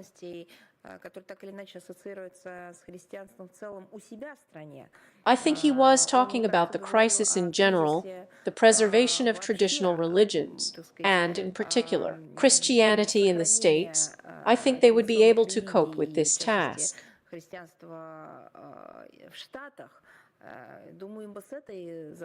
Another thing is that we see that a certain part of the American establishment, some part of the deep state, is being used by the Kiev regime using NATO mechanisms against the Russian Orthodox Church, and, accordingly, against orthodoxy as a whole. We see what and how they are doing with canonical orthodoxy, in the context of, so to speak, the separation of the Orthodox on the European continent, how they manipulate those who were called to stand guard over the Orthodox canons but at the same time, I mean the Greek hierarchs and everything that was connected.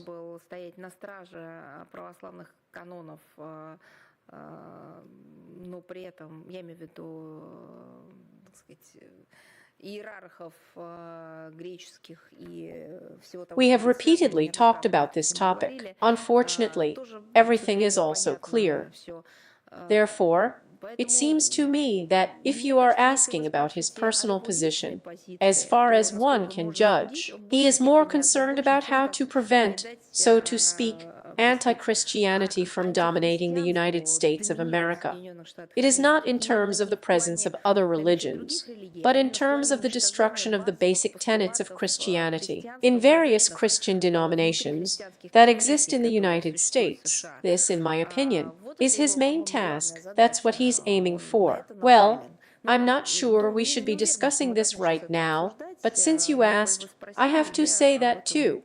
But there is no doubt that orthodoxy is being attacked, and there is some kind of destructive activity against world orthodoxy.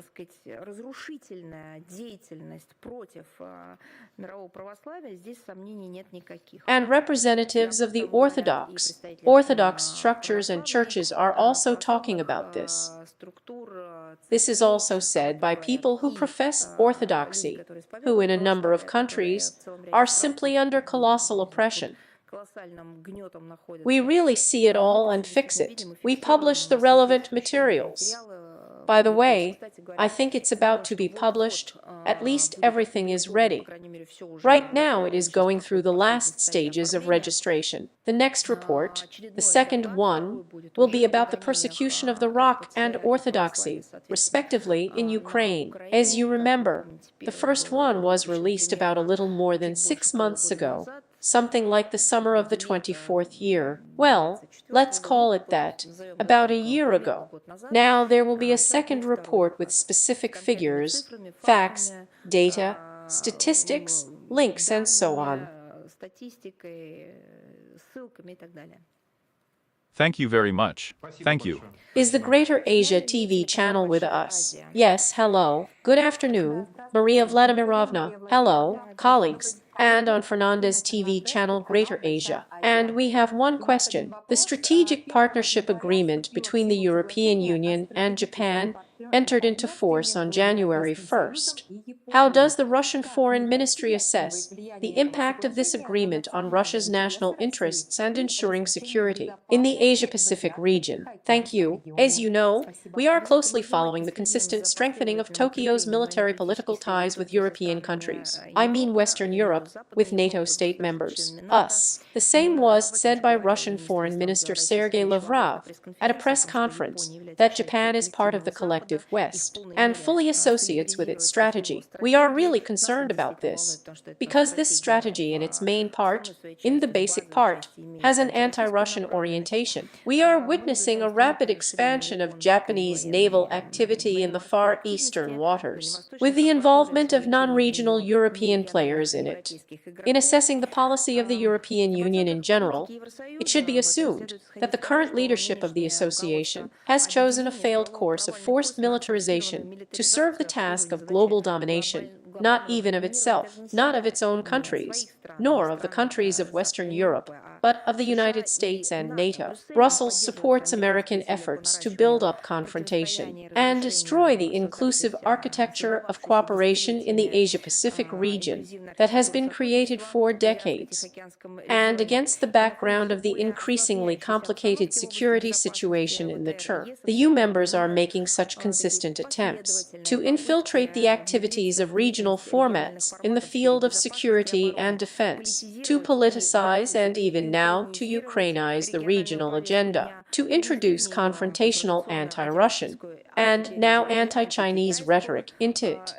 The concluded agreement between the EU and Japan fully fits exactly into the political line. Brussels uses the postulate of the interconnectedness of security in Europe and the Asia-Pacific region as a pretext for spreading his military political influence in the region and imposing his geopolitical role here. It was impossible to expect anything else. And another question is why Japanese citizens or subjects do not understand one simple thing. The European Union could neither prevent nor complete the bloody development of events around the Ukrainian crisis.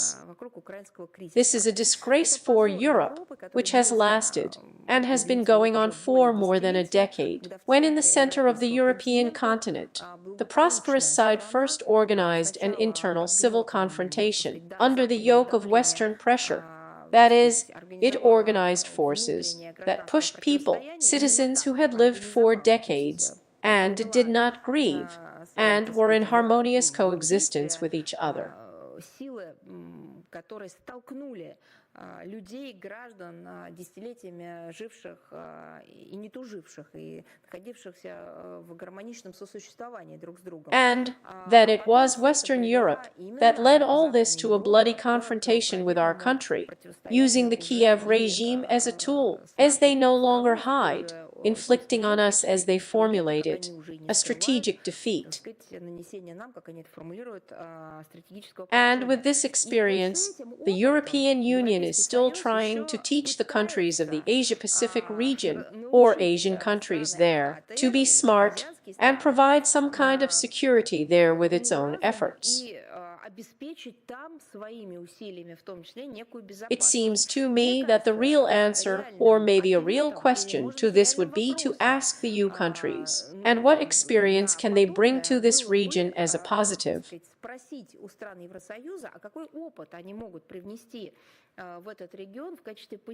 Based on what? On the basis of what achievements they claim to be such a world guru for regions to which they are not represented, with which they have no connection.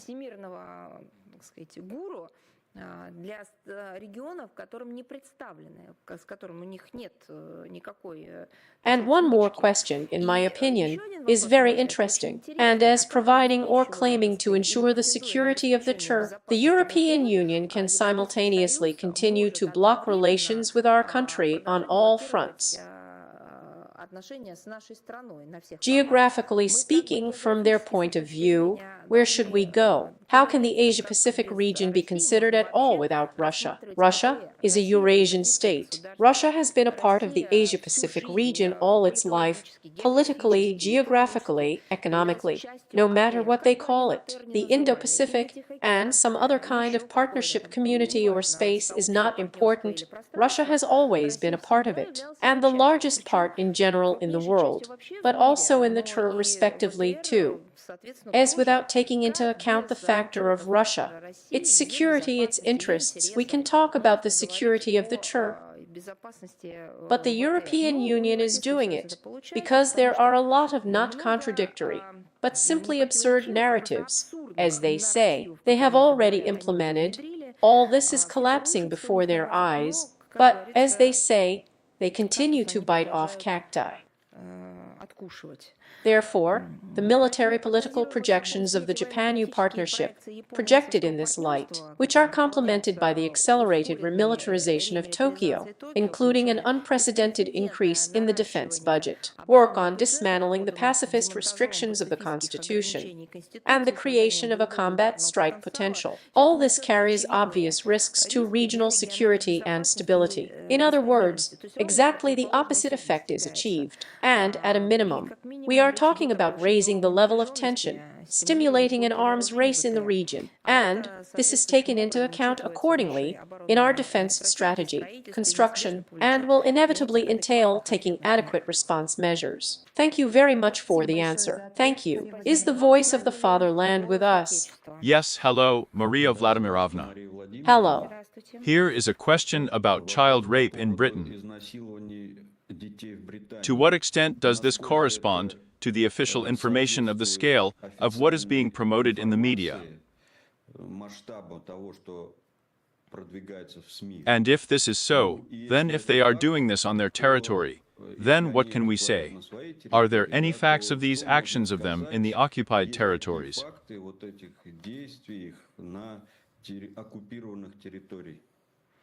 You know, the fact is that this problem, as I understand it, is about the recent altercation between Elon Musk and the British authorities, after which the official authorities in London, in particular through the Ministry of Internal Affairs of the United Kingdom, made a statement that they allow a national investigation of mass cases of sexual crimes against underage girls.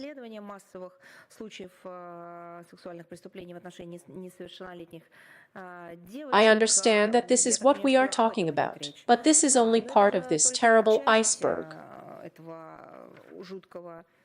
Let me just remind you that the brother of the prosecutor, the so-called Musa, was not just convicted of pedophilia, but was released from behind the walls, although he was rightly convicted, after, so to speak, Moose, who was led by his own brother, made anti-Russian decisions.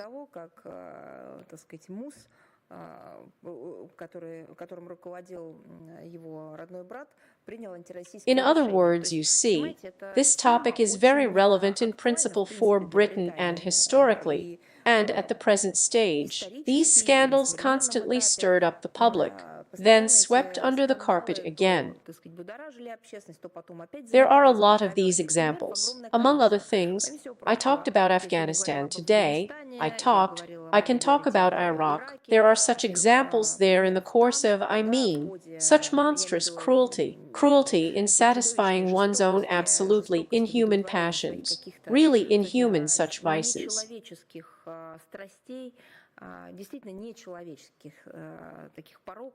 There are a lot of these stories, and you remember what happened in Iraq and what scandals there were in Afghanistan. Therefore, this is a huge iceberg of what is being covered and hidden there. And the story of pedophilia and other stories. But I say again, it seems to me that the British law enforcement agencies should also deal with this, although I understand perfectly well what pressure is being exerted on them. The same story, by the way. That's when I say that this, alas, is a tradition before Britain. You remember what scandals shook Buckingham Palace, and how many and of what quality and level members of the British royal family were involved in the relevant scandals, and how this whole topic was periodically simply closed in the information space.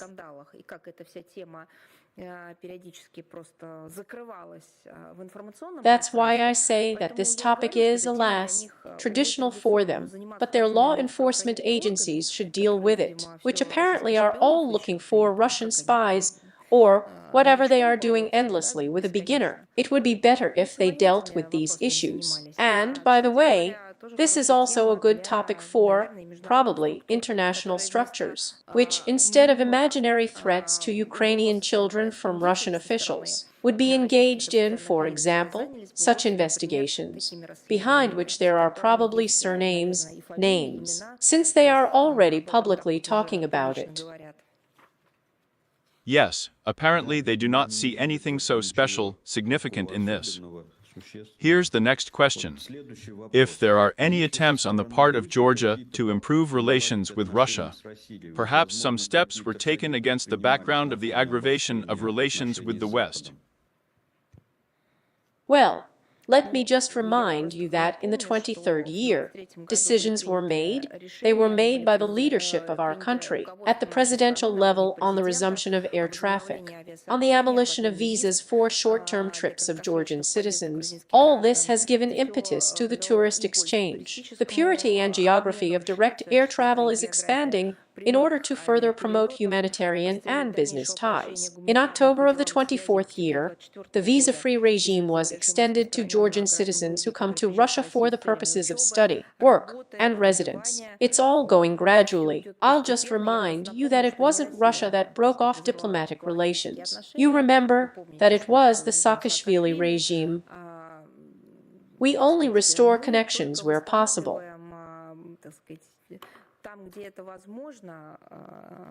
And so I spoke about specific examples. As for the aggravation, just to be clear, it is still an aggravation connected not with us, but with Western pressure on Georgia, because the Westerners of the United States, primarily the EU, are trying to impose their will on Georgia. We do not interfere in these processes, and we see that the people of Georgia can stand up for themselves, and do it in a way that many perhaps could learn from it. We see how the outgoing Washington administration, how the EU people are doing everything to change the sovereign choice of the Georgian people, the authorities they have elected to somehow, so to speak, not even discredit, but again not see how they know how to do it.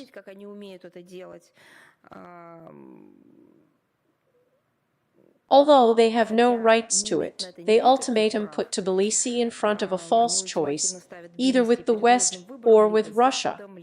Now, it seems to me, they generally pose the question with an edge. That's all. Not even with the West, but only on the command that comes from the West. The citizens of Georgia should live, work, and be elected. There is simply no other alternative. I think I want to say again that this is not even hope, but we have all witnessed how the people of Georgia have enough endurance and wisdom not to become this puppet in the unscrupulous hands of others.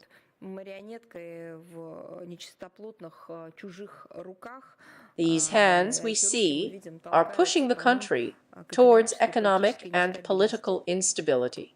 Thank you very much. Thank you. So, is the embassy life with us? Good afternoon, Maria Vladimirovna. Yes, hello. Yes, we have one question. You have started briefing information about our Russian journalist who died.